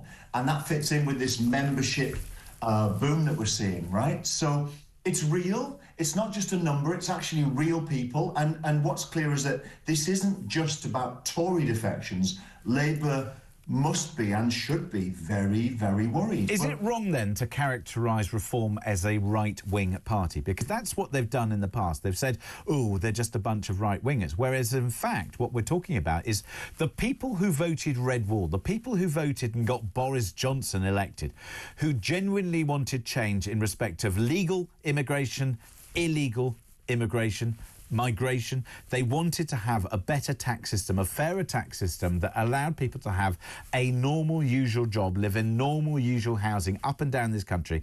They didn't want to be beset by huge amounts of building. They didn't want to be beset by huge amounts of change necessarily socially or structurally. And this is perhaps the party that says we talk about reform, but they're in fact talking and calling to people who would traditionally perhaps be centre-left, centre-right, who just are disillusioned with those main political parties. That's exactly right. Basically, people are fed up. And to most people, you know, reform is neither right nor left, certainly most of their supporters. Now, the background of the major people involved with reform is centre-right, maybe a tiny bit further right than that even. But they're not talking about policies, of course, and why would they? When they're popular and people are interested, their main messages are about immigration. They're calling the faults in the current political system, which is quite right, which is what Labour did, and it got them elected. So why would reform come out with policies? But you say they're not talking about policies, but one policy they were absolutely clear about was they wanted to take people out of the tax system for two reasons. First of all, because we haven't seen any changes in those tax bands for a number of years, and therefore it's been taxed by stealth. And the second thing is, of course, that if you do that, it takes a huge number of people out of the system that reduces your cost of administration. It takes a huge number of people that you need to have in order to run the tax system, and it makes a lot of people feel good. And why shouldn't everybody up and down the nation, no matter how much you earn, and this is what the Tories did, and they took it away, every single person should have a tax-free allowance, and then what you earn on top, you should be paying tax on fairly and legitimately. James, I have to say, that's really appealing, and I think maybe it's smart, maybe it isn't, but when you have no chance of getting into power when you make that pledge, it's easy, isn't it? And I'm not arguing against reform here. I'm not going to argue for them. But I think to this point, the things that Reform have said have been meaningless because they have had literally no chance of getting anywhere near power, even with a coalition. However, obviously, with the influx of money, the growth in members, and a genuine public desire for change, it's totally feasible to me that Reform could form a coalition government with the Tories at the next general election, whenever. But you say that, but let me just ask you, though, because if you say to me, where is our growth going to come from? You've got a Labour Party that seems hell-bent on reversing the Brexit debate and going back to the European Union, which itself is an economic basket case, as opposed to looking west, which is where we should look. Nigel Farage is the only one out of our politicians who's got any decent relationship with Donald Trump, who's going to be in power for at least 4 years, and surely that counts for something. It does. It counts for an awful lot, and I think it was on this station actually with a different presenter. I said a while ago, probably even 4 or 5 months ago, that Nigel Farage will categorically be the biggest figure in British politics for the next handful of years. However, his closeness with Donald Trump right now is seen as a positive by many, even by most, possibly. However, Trump is not yet in power. If Trump talks about tariffs and other things and brings that in, there is a significant chance that brings about a slowdown in global trade and is genuinely catastrophic. When that happens, being close to Trump will absolutely be a millstone around Farage's neck. Now, I'm not here to criticise Nigel Farage, nor praise him. However, at the moment, he's in a beautiful spot where he can criticise everyone, and he has no problem with that. Let's turn our attention, though, to Rachel Reeves coming after another tax raid. I mean, you've been a mayor of Middlesbrough. You've seen local politics, local funding. It would appear as if we have local funding in Labour and Conservative councils up and down the nation who are simply not able to make ends meet. Arguably, they haven't had the screw turned in terms of making sure that they should be more efficient with our cash, but they've also been dumped with a whole load of responsibilities that perhaps should be at a national level, particularly when it comes to social care and the failures of whether it's the NHS or elsewhere, or indeed the care system, where the government seems to have made mistake after mistake after mistake. And meanwhile, we've got funding crisis at a local level that I cannot remember taking place at any point in my life. Yeah, absolutely right. There have always been basket case councils that have screwed up in one way or another and got close to bankruptcy. I think Northamptonshire was a significant one about 8 or 9 years ago. But the scale and pace of the effective bankruptcies happening now tells you that there's a fault in the system. That basically came from 2010, the national government slashed council budgets. Now, that made them more efficient, which is good, but it put them at a point just as the costs of social care of children and adults were booming and booming and booming. So councils are now literally on their knees. But the main point actually about Rachel Reeves and the national government is that we are skint. There is no money, and the whole budget that they came up with... But you say there's no money. There's plenty of money. It's just a question of whether they can have more money. Well, there's no liberty with money. The government's hands are very much tied. They have very little freedom. And my point is that the spending they're committing to and the extra borrowing they took on is predicated on economic growth. I personally don't believe at all that is coming. I even think we're probably in a recession. So I'm afraid, not very seasonal message, I'm afraid, I predict that Rachel Reeves will categorically have to come back, whether she wants to or not, and raise more money via tax, or do it the other way and slash services, which I don't think she can do as a Labour Chancellor. So what's going to happen is more tax on business, more tax on the rich, which will knacker the economy. I think we're in a terrible position, James. We are in a terrible position, and I agree with you on that. But then when it comes to the decisions that are being taken, I don't understand why Kemi Badenoch isn't making any noise about where tax should be and where tax should be reduced or otherwise. It just strikes me as incomprehensible, and yet she won't commit to any kind of policies at all. I think many people would love to see Kemi Badenoch becoming more strident and aggressive and abrasive, and I think that's really what made her leader. That's what the membership wanted, and she really hasn't quite done that yet. Now, I actually suspect that she's cleverer than we think, and what she is trying to do is wait and be patient and get a consensus within the party of what they genuinely believe in. The Tories have lost their way. They're in the worst position they've ever been in. They need to regroup, and they mustn't rush. So I think what they're trying to do is find a common ground that they all believe in, where they'll all get behind her, and then she'll come out with fists of fury. Yeah, and you say that, but whenever she's been, and I've seen, Prime Minister's questions, the questions she asks seem to be misguided. Her ability to argue and to take Keir Starmer down is, it's almost like watching a university-style debate. It may be technically competent, but in terms of politically driving the messages through and resonating with people up and down the country, she does not. I agree with you that things could and should be better. I do honestly think that what's happening is she is holding back because she wants to be absolutely certain that the things she presses on are the things that everyone believes in and is right behind her. At the moment, there's no consensus within the Tory party. There's still But that's because she's not providing clear leadership. I would disagree with that. I don't think she's able to provide clear leadership until there's a common ground, and that's her challenge. And I think Robert Jenrick, when he stood, and this isn't me trying to put him down, but he was coming up with policies and ideas, and it was way too soon. They've got 4.5 years. They need to get this absolutely right. I'm not someone who's over-patient, but within a month or two, they need to come up with a set of ideas and principles that they all believe in, and then she's got to go on the attack. Well, you might say that, but then on the other hand, looking at the polls and looking at the numbers, it would appear as if because Reform are being far more clear, or far clearer, they don't have a stained track record. They are fresh, they are new, they are different. And arguably, the Tories will be left in the dust and left, left behind, because nobody knows what they stand for, and it'll be too late by then. I think there's some truth in that, James. However, I think you.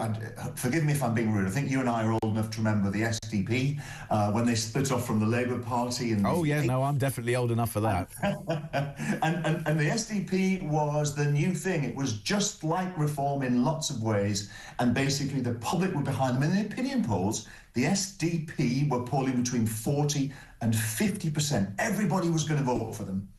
And then over the months, nothing happened. They ended up merging with the Liberal Party. They became the Lib Dems. And the SDP basically disappeared. Now, I'm not saying that will happen to Reform, but I am saying that a boom in membership, while it's very impressive, they've overtaken the Tories, it doesn't have much value other than symbolic at this point. Reform could well be a major threat to the Tories and Labour. And the next election could well be a three-way event where 28% of the vote wins it, because of our crazy voting system. So Reform could do it. Now, just very quickly, but you've mentioned about those numbers of the party members or the party numbers. Kemi Badenoch, of course, making her comments on the socials, and indeed Reform have been rather strong with their robust comments and actually given, as far as I understand, the workings or the sort of back end to various different media organisations. If that's the case, should Kemi Badenoch, should she apologise to Reform for her statement? Well, I'll make a bet. I'll bet you £1 that she won't. She doesn't. But should she? That's a really good question. I think that's an interesting point you raised. So what we're going to see over the next 6 months, now that Reform are a major... No, but hang on, let's get to this. If it's proven that Reform were not making up their numbers, should she simply apologise for having, picked the wrong battle with the wrong people? No, because what she didn't say that your membership number is false. She said that the ticker is false. So there was a ticker online that showed the number of members going up, but the ticker itself, I believe, was programmed to grow at a certain rate. Now, that rate may well have been broadly accurate, but it wasn't exactly right, because people don't join a certain number per minute in a regular basis. There's a surge and then a lull. But isn't this absolutely critical? Because the reason I pick it up is that if you are wrong, in real life, if you are wrong, you make a wrong accusation, you pick a fight with somebody that you shouldn't pick a fight with, you should apologise. And the very fact that Kemi Badenoch is not prepared to apologise, is not prepared to admit that she's, first of all, picked a stupid fight, secondly, demonstrated that she can't work out what's important and what isn't, is fighting within the Westminster bubble. She's just demonstrated to the rest of the nation she's not fit for purpose, she shouldn't be leading the party, and she should get out and resign. She's hopeless. Interesting point, James. Listen, I think she is right. I'm right. Well, you're half right. You're right about the ticker. They're wrong about the ticker. The ticker, I believe, is spurious and somewhat misleading. But I don't think Reform have lied about their overall membership number, and I don't think Kemi Badenoch accused them of lying. Why is she even bothering about this? It just shows that we've got people arriving on small boats that people genuinely are furious about. We've got tax rises which are completely... Excuse me. We've got tax rises. We've got tax rises on the way that she should be criticising and pulling to pieces. We've got an economy that's stagnating. We've got inflation that's rising, and all she thinks is important is how many members Reform has or otherwise. She hasn't got a clue about what's important. James, this is flattery for Reform. So this is what we're going to see. This is the new theme for this calendar year, is that Labour and the Tories will be increasingly tetchy about Reform. They will be lashing out, spitting their dummy out, and expect to see a lot more of this. Reform will now come under huge scrutiny. The major parties, especially Labour, wrote Reform off, and now Reform are getting bigger and bolder and stronger. There's going to be a fisticuffs between the three-way parties. It's going to be very interesting. And what we're seeing from Kemi Badenoch, it may have been foolish, but expect to see a lot more of it from Keir Starmer, Rachel Reeves, Kemi Badenoch. Well, I can see why Keir Starmer would do it, because he's, one, embarrassed, and two, wants to divert attention away from their appalling policies. But if Kemi Badenoch thinks that she's going to win support by having a pop at Reform, then she's got another thing coming. She needs to demonstrate that she is fit for purpose, that the Tory party has listened to the reasons why people walked away from them in droves, and frankly, all the details, the people who have called into this show today, the people who have sent their messages in really clearly about what they think the Tories have done wrong, are not being listened to by the leadership. And until the leadership of the Tory party, first of all, has an ideology that makes sense, and secondly, listen to the people who have either been with them and would like to vote for them or have walked away, they're never going to be elected again. I think you're right. I agree 100% with that. But I also think that what Kemi Badenoch mustn't do as a newly elected leader of a party that's in disarray without any core values that everyone agrees on, she's got to work out what they are first. But she should always listen to the public. I agree 100%. She certainly should. Andy, thank you very much indeed for joining us. That's Andy Preston. He's a political commentator, former mayor of Middlesbrough. So there we go. 0344 499 1000 is the telephone number. I got 2 free lines into the building. We will take as many of your calls between now and 7 as possible.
I love EastEnders. I do. I'm sorry, I love EastEnders. I know that it's nonsense. I know it's ridiculous. I know it's as camp as can be. It's so stupid.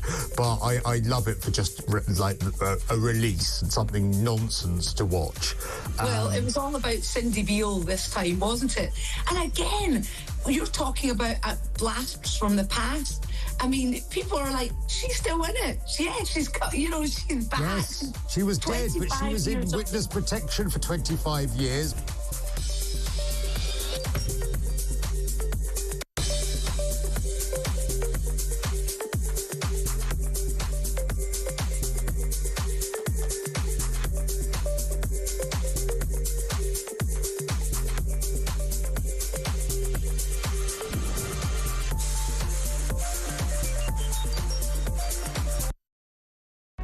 Across the UK, on DAB+, on YouTube, on the app, on your mobile, the home of common sense.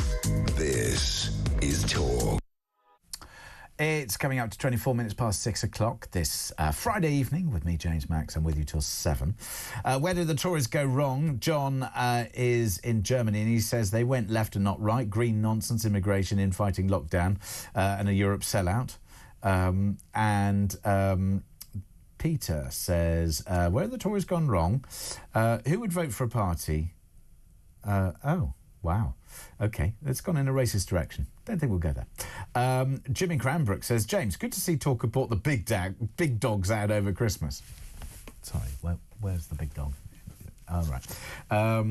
On the subject of dogs, did Bam manage to savage the turkey, says Jim Cranbrook? No, Bam is the second of my 2 working Cocker Spaniels, and Bam has been extremely well behaved. Bam, however, suffering from the fact that the Wendy, a.k.a. my mother, bought her an outfit to wear from Barks and Spencer. No, they really did rename the... But then they really did rename Marks and Spencer. Anyway, enough of my nonsense. But Jimmy Cranbrook, thank you for being in touch. I told you that if you send a message, whatever you want to talk about, you can do so. 0344 499 1000 is the telephone number. However, tell me where the Tories went wrong. Kevin's in Basingstoke. Hello, Kevin. Hello. Hi. Yeah. What have you got to tell me? Yeah, well, the Tories went wrong with 5 leaders over 14 years. Why does it sound like you've got your head stuffed under a pillow? Is it because you're about to come out with a load of nonsense and you want to put us all out of our misery? Is that better? Oh, yes, that's much better. Oh, sorry. Yeah, but they had 5 leaders over 14 years. Yes. I mean, then there was Liz Truss's budget, which crashed the economy. Yes. Almost as bad as Rachel Reeves' budget there. Because at least Liz Truss, at least the Tories took her out and then removed her from office so that the economy crash that she was accused of didn't actually happen. Whereas we can see the crashing economy in front of our eyes with Rachel Reeves, can't we? Yeah, but Liz Truss' budget wipes $425 billion off pensions. Mortgages went through the roof, rents went through the roof. That hasn't happened, does it? Yeah, but you see... I mean, looking at pensions, obviously they've recovered since then. Yes, but we're going to see a very significant erosion because inflation's on the way back up. Economic growth has stalled, and that's even before the impact of the budget comes in, because we won't see the true effect until April next year when the national insurance for employers goes up. But you've got to admit that Rachel Reeves has caused all sorts of problems for the economy. Well, I mean, they're trying to improve things. So, I mean... What about Brexit? I mean, that cost every single family in the country £1,000 a year. Hasn't cost anybody anything, Kevin. Pardon? Well, where'd you get that from? Did you just pluck that out of your rear end? The OBR. Oh, well, we must trust them because their numbers are always right. The Bank of England. Oh, even better. Yeah, the Bank of England, famously predicting... So you ask for proof, I give you proof, and then you just laugh. Yes, because it's not proof. I mean, you might as well just make it up if you believe those two institutions. The Bank of England don't tell the truth. Well, they may tell their truth, yes, but their predictions and their ability to forecast economically, which is why when people say to me, Rachel Reeves, oh yes, she's amazing, she used to work for the Bank of England. It's just like, yeah, great, thanks. It's rather like when people say to me, oh, Keir Starmer used to be, criminal justice officer. I mean, what a useless organisation that was. Well, I mean, we're hardly blessed with people running the country who are any good. And then you have a look at Kemi Badenoch, who said, oh, yeah, she's a scientist. I think I'd much rather that she was in a science lab, thanks, because she clearly hasn't worked out how to run a country. Well, you can say about Rachel Reeves. I mean, I'm talking about the damage that the Tories have done and why they didn't... Well, I guess what I'm trying to do is I'm trying to find out where the Tories went wrong. And I think, ultimately, I'm having a pop at all the politicians because I think, genuinely, I don't think Labour have learnt the lessons that they could have done from the Tories and their mistakes. And I think the Tories have still not learnt how angry the people up and down the country are with them for the last 14 years and the mistakes they made in office. Well, the Tories, where they went wrong is they tried to be as right-wing or far-right as Reform UK, and they can never be that because Nigel Farage can just say whatever he wants. He can be as crazy as he wants because he's got no chance of becoming Prime Minister. Well, if Nigel Farage is so crazy, why is it that everybody from the left to the right of the politics, they may not necessarily be taking the right actions, but everybody seems to think that it would be a good idea to put more money in working people's pockets, number one, and number two, it would be a good idea to stop the boats and to reduce levels of immigration? Well, to put more money in people's pockets if we didn't leave the EU, costing £1,000 to each family, wouldn't it?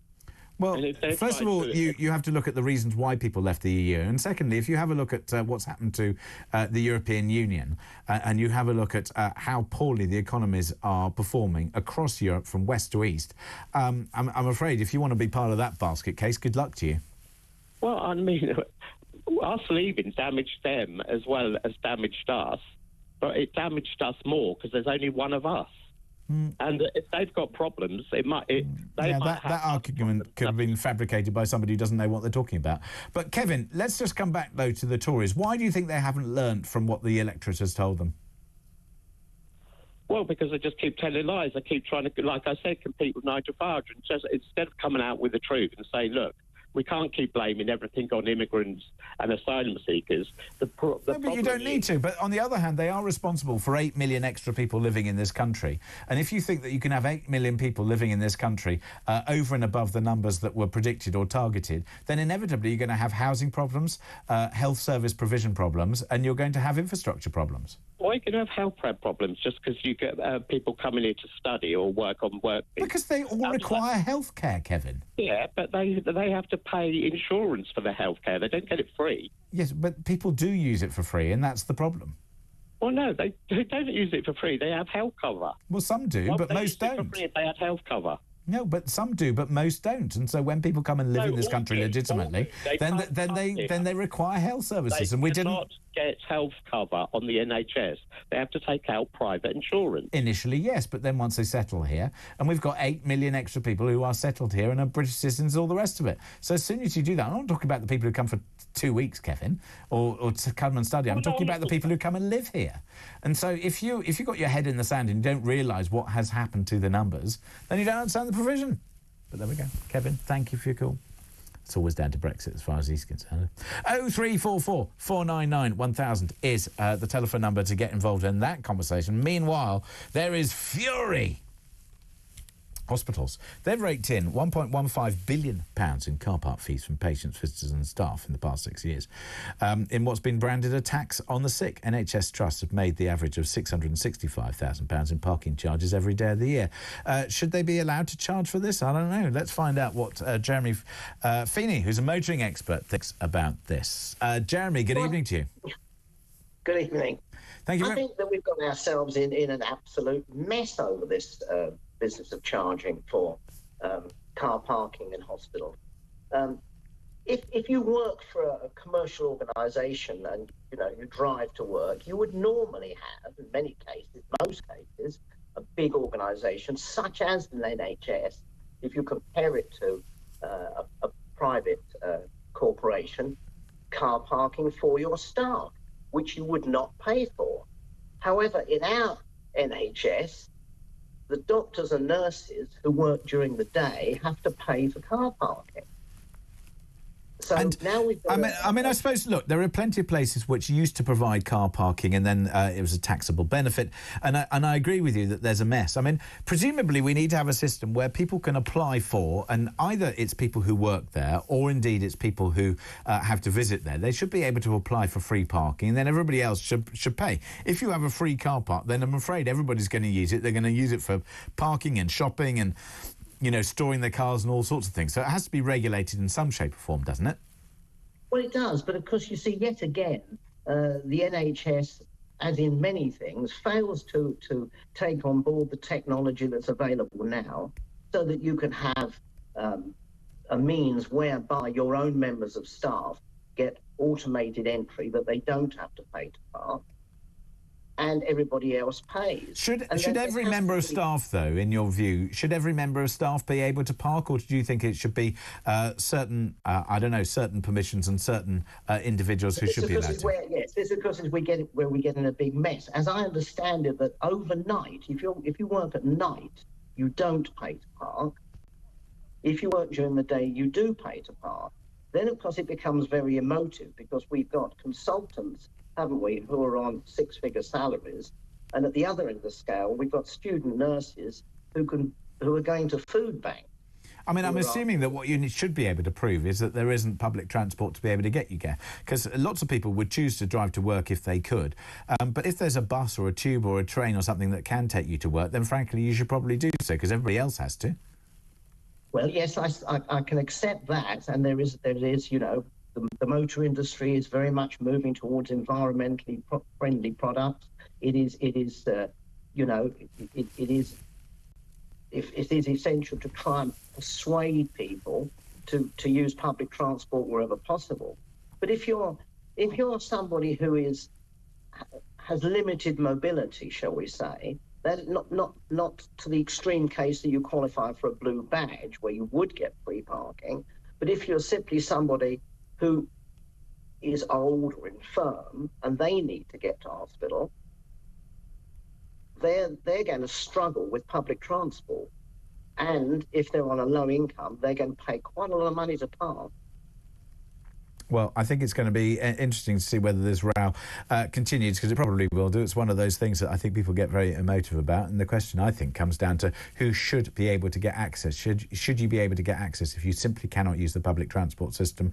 If you are a patient, yes, you should be able to, and you shouldn't have to pay for it. Similarly, if you are working there and you can't get there by public transport, perhaps that's the case too. But whether we've got a system that allows that, I mean, at the moment, it just seems to be everybody's charged and we just use it as another tax. So there we are. Jeremy, thank you very much indeed for joining us. Have to leave it there. Jeremy Feeney is a motoring expert. Thank you. 0344 499 1000 is the telephone number. We will take more of your calls next here on Talk.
Across the UK, on DAB+, on YouTube, on the app, on your mobile, the home of common sense. This is Talk. 6:37 is the time. Very good evening to you. It's me, James Maggs, with you till 7 o'clock with your drive time show here on Talk. We will come back to your calls on where you think the Tories have gone wrong. 0344 499 1000 is the telephone number. Of course, you can send me a text, 87222. Start your text with the word Talk.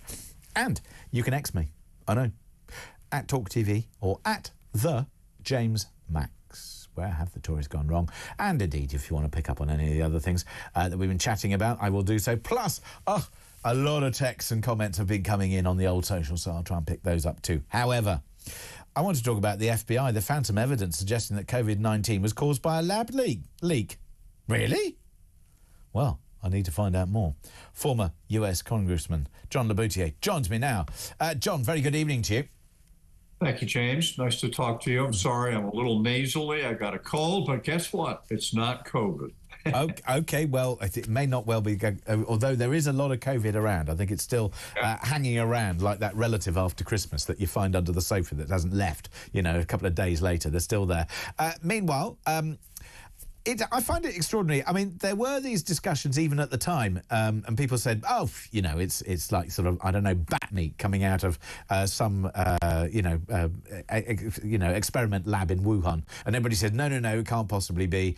And yet, it would appear as if those people who were accused of being cranks or otherwise, perhaps they were right. Definitely. I mean, I think if you go back, and I can remember. I'm sure you remember. Maybe January 2020, the pictures coming out of this town, this city we never heard of called Wuhan, of hospitals being built almost within a week to put all these hundreds and hundreds of deathly sick people in isolation. They were like prefab hospitals that were put up. Entire fields were raised to put these white prefab hospitals up. Something was going on. Of course, you can't trust the Chinese government, can't really trust any government. But what the United States knew at the time about what was going on in China, we'll never really know. But the idea that it couldn't have been a leak from a lab, a Chinese government lab in Wuhan, I mean, that's the most logical thing, that it escaped the lab through some sloppy protocol, got into the population there and spread like wildfire to the point where the entire country of China, 1.4 billion people, were isolated. The whole country was isolated. Travel was restricted. That really come from a bat in a wet market, jumping from that to humans? Is that really where it came from? Or did it come from inside that lab where it had been engineered? My bet is the latter, that the Chinese government was experimenting. How on earth are we ever going to find out the truth, or do you think we never will? I doubt we ever do.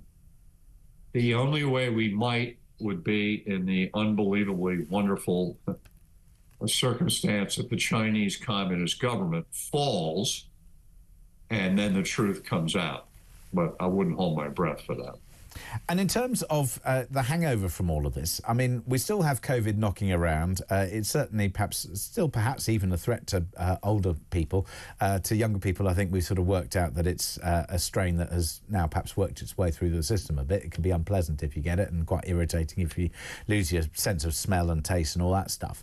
But the costs, the economic costs of all that lockdown and shutdown, I'm assuming that we've learned now that lockdowns and shutdowns are not things that really should be imposed on the population, if at all, certainly not without perhaps, stronger problems. And at least we know a little bit more about these things now as to how to deal with them.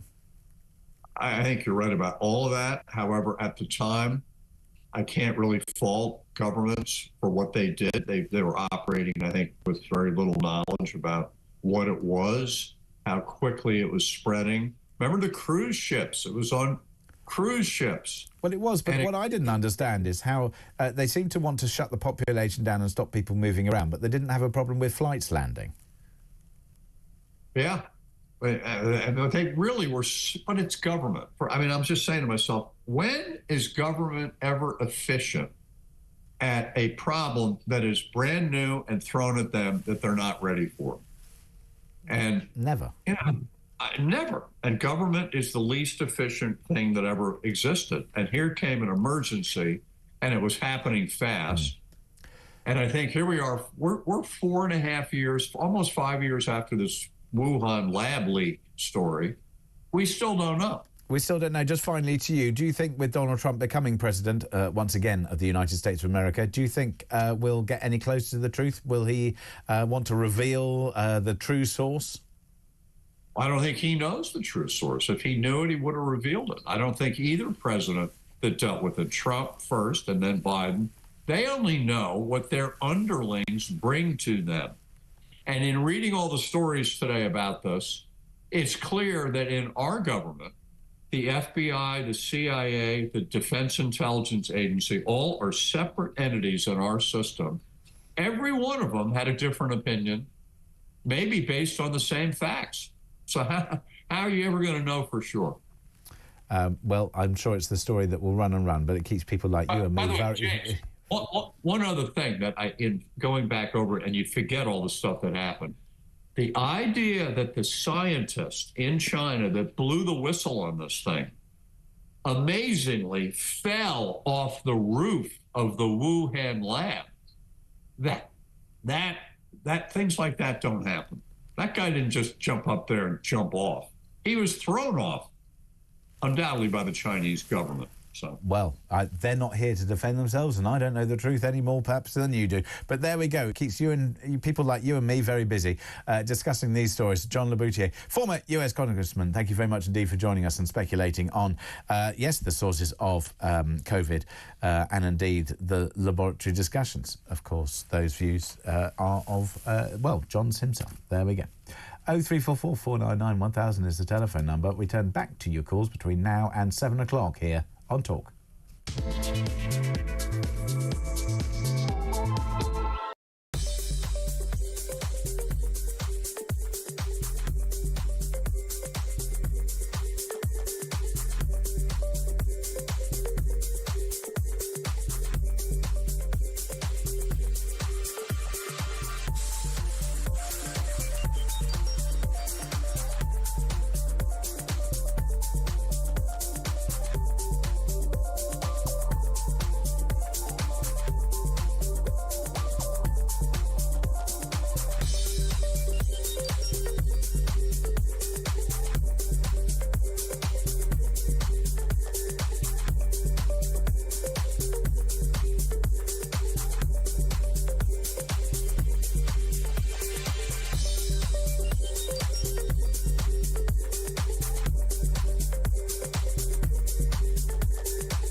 I love EastEnders. I do. I'm sorry, I love EastEnders. I know that it's nonsense. I know it's ridiculous. I know it's as camp as can be. It's so stupid.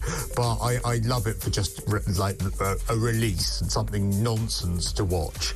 Well, it was all about Cindy Beale this time, wasn't it? And again, you're talking about blasts from the past.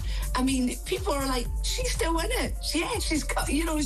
Yes, she was dead, but she was in witness protection for 25 years.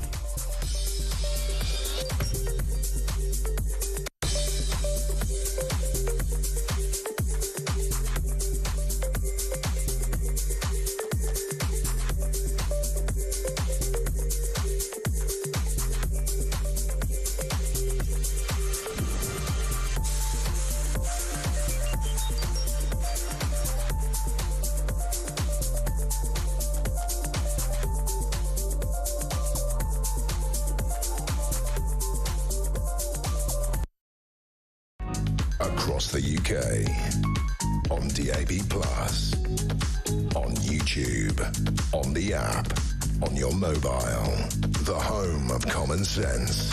This is Talk. 12 minutes to 7 o'clock. It's Drive with me, James Max, here on Talk. So next week, by the way, I will be doing the evening show between 7 and 10. That honour tonight falls to Russell Quirk, who will be with you in just a few moments' time. Meanwhile, taking more of your calls between now and 7 o'clock, 0344 499 1000 is the number. On where the Tories gone wrong, just a couple of messages which come in. Kate says, James, I usually vote Tory, but I voted Lib Dem last time. I missed the charismatic Boris and his wonderful way with words. Miss you in the morning. Oh, Kate, how kind. Tim in Coventry says, you could have avoided all the fear and paranoia and propaganda if just one party, any party, had just done one thing, stop the boats landing. James, it's too much eating at Christmas. That's why the toilet is blocked. Actually, I don't think it is, because it's my mum's toilet, not mine. Anyway, that's another story for another day. Steph says, I'm from Clacton. How dare he? This was Ken, who was being rude about Clacton. He doesn't live here. He doesn't know a thing. I used to live in London. I wouldn't move back at all. It's a beautiful community. Shame on him. We voted for Farage. He's the only one listening. And I have to say, I'm a big fan of the Clacton. Oh, hello to Ruby's. Oh, Ruby's salt beef bar. That's very good salt beef there. Just behind Argos. Anyway, that's another story for a Clacton wonder. Let's turn our attention to your calls, though, on what the Tories have done wrong. Daniel's in Epsom. Hello, Daniel. James, you've never been to Argos in your life. Come on. It's true. No, I haven't been to Argos, but I know where it is. Actually, no, I have been to an Argos. I've been with the other half who likes Argos. I've never really been a fan of it because I just think you can do better at like Amazon or somewhere. Yeah, sure. So the thing is, I'm a 47-year-old man, right? I was working class once upon a time. Yes. Grew up on a council estate in SC21. I've now got a 4-bedroom house in Epsom, wife, 3 kids, 2 cars. I am your kind of archetypal Conservative voter. I ran for the Tories before. Yes. I voted Conservative virtually all the way through, but I won't vote for them again. And the thing is, the Uni Party, as we see them, the Con Lab Uni Party is finished. And the biggest contributing factor to it, outside of the economy and law and order, is immigration. Because it's the one issue that impinges and bleeds into every single part of our lives. Now, let me take you back 25, 30 years. One of the top 3 topics in the last, I think, 7 general elections on the doorstep has been immigration. So it's not new. People have never wanted these levels of immigration into Britain. But we saw, I mean, when it comes to immigration, we saw some quite interesting commentary. So you might remember when Gordon Brown just described, the voter who talked about, voters and various other things which had happened in their communities as a bigot, if you like. And then we saw various other, and then we saw the move British jobs for British voters and all that sort of stuff. And then we've seen successive governments talk about immigration, saying we've got to get the numbers down, and they never did. Nigel Farage has done that, and he's been accused by other parties. But then, we still see today that Keir Starmer says, we've got to stop the boats and we've got to do this. Rishi Sunak stopped that. But they've done nothing to stop it, have they? Yeah, but so this is what I mean. So you've had successive governments, both red and blue. The public, when you think about politics as a whole, James, the government and the MPs work for us, OK? We're the music makers. Well, you say that, Daniel. No, they're supposed to, right? But if one of the top topics on the doorstep in 7 general elections has been immigration, and then all parties have said that they will stop illegal immigration and cut legal immigration down to tens of thousands. Now, they haven't done it and they've ignored us. So people like me are forced, because there are currently 72 million people trying to use an infrastructure fit for 50 million people. The country's at breaking point. I would say that's a little bit of an exaggeration, Daniel, but I see your point that we are asking our infrastructure to do too much for the resources that we have available. But there is one further thing, which is, people keep talking about immigration and saying that's their most important aspect, but then the economy is also important too. And again, we've had successive parties. I mean, do you think that, for example, the Conservatives have done anything to perhaps talk about the economy or what they might do differently? Yeah, but I just don't think you can. I mean, everything you look at, whether it be housing or the NHS or doctors' appointments, whichever way you look, everything is screaming at the top of its voice is there are too many people trying to access this particular part of the infrastructure. And I suppose that is the key issue for you, certainly. Daniel, thank you for your call. Just moving on so we can squeeze more voices in. Ben's in Guildford. Ben? Well, I would have to say I agree with your last caller. He almost stole my talking points.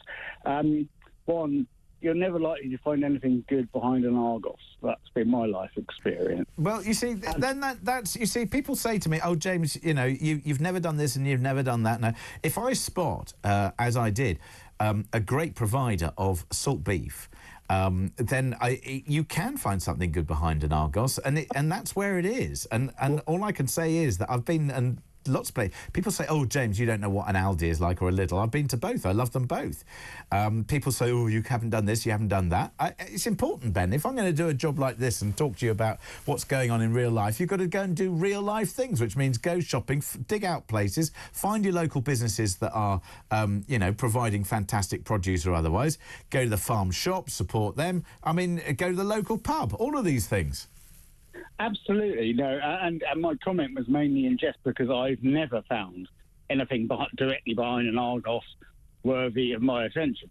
That I haven't been to every Argos in the country, so I can't say that about Argos as a whole. Well, then there you go. You see, for me, it's less about the Argos and it's more about the salt beef and where to find it. But that's another matter for another day. Let's talk about the Tories. What have they done wrong? Yeah. So, well, I've been a journalist and a writer and what do you call them, like social media influencers, I guess they call them. I don't like the word, but I've been looking at this for about 10 years. And I think the Tories went wrong. I've recently joined Reform after many, many years of being a Tory. And the reason is, as your last caller put out, it's the fact that immigration has been the top button issue since the days of Tony Blair.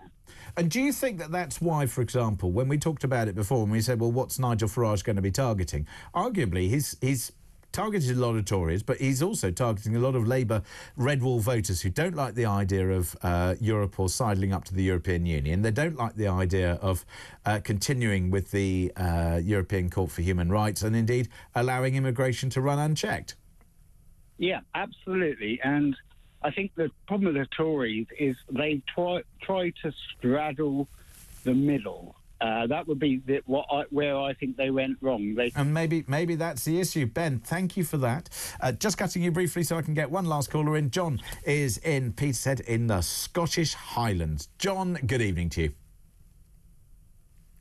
Evening, James. How are you? I'm really well. Thank you very much indeed for calling in, John. You just made it in time before I have to, sidle off.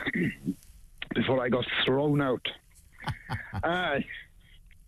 What would you like to tell me? The Tories went wrong with David Cameron because Cameron wasn't a Tory. He was a Liberal. Oh. And then we had Theresa May, another Liberal. We haven't had any Tory leaders since Thatcher. All we've had is a consecutive lineup of Liberals. And they've gone from being Liberal to a really wet Liberal. And we've got no difference. Like they got rid of the likes of David Gauke, Dominic Grieve. So do you think that there's any way that they can get that back, or do you think they're toast? I think they're toast. Oh. So from your perspective, you think that until or unless they get a decent leader, well, maybe that's it, that now Reform have come along, that there's no point in them anymore? No. Well, you could look at there's probably a dozen people in the Tories that should go to Reform. And then maybe we'll see if they do. John, in the Scottish Highlands, thank you so much for calling. Much appreciated. You were the last caller that I shall have. Meanwhile, we'll be turning our attention to what's going to be happening on the station at 7 o'clock, which is Russell Quirk, and he's here now. Good evening. Good evening. How are you? Yeah, good, thanks. Good. Good Christmas? Yes, thank you very much. Yes. Yeah, not bad. And here we are, back again. Very quiet, but yes, here we are. And now we're in that limbo period, aren't we, between now and New Year? So, yeah, betwixtmas. Yes, indeed. So, so coming up next 3 hours, I'm here till 10 on behalf of the man that is Kevin O'Sullivan, who's sunning himself somewhere or other. We're going to carry on the conversation with regard to the whole Badenoch Farage spat. These rocks that keep being thrown. I suspect there'll be some more rocks thrown by the end of the show at 10 o'clock. I just find it fascinating that they're even bothering. It just shows a complete lack of understanding of what's wrong within her party that Kevin Badenoch threw the rock, and that. This is it's a Westminster bubble story. It is, but I suspect it will benefit Reform ultimately more than the Conservatives. Their membership actually has spiked even further in the last 24 hours, apparently. More members in the last 24 hours than any other period. And I want to talk about prisons as well, because David Gauke, do you remember him? Who was the Justice Secretary back in 2019, the man that said that we shouldn't put anybody in prison for less than 6 months, just, presumably release them into the wild. He has been tasked with re-looking at and reviewing sentencing and prison tenure, which worries me rather a lot. So we'll be talking about that as well. Peter Barnes joins me, our kind of fixture on a Friday on Kevin's show. He seems to be here quite permanently. So he and I suspect will be disagreeing significantly it's on not the Reform difficult to Tory disagree thing. with Peter Barnes. That's true. I dare say you'll enjoy that.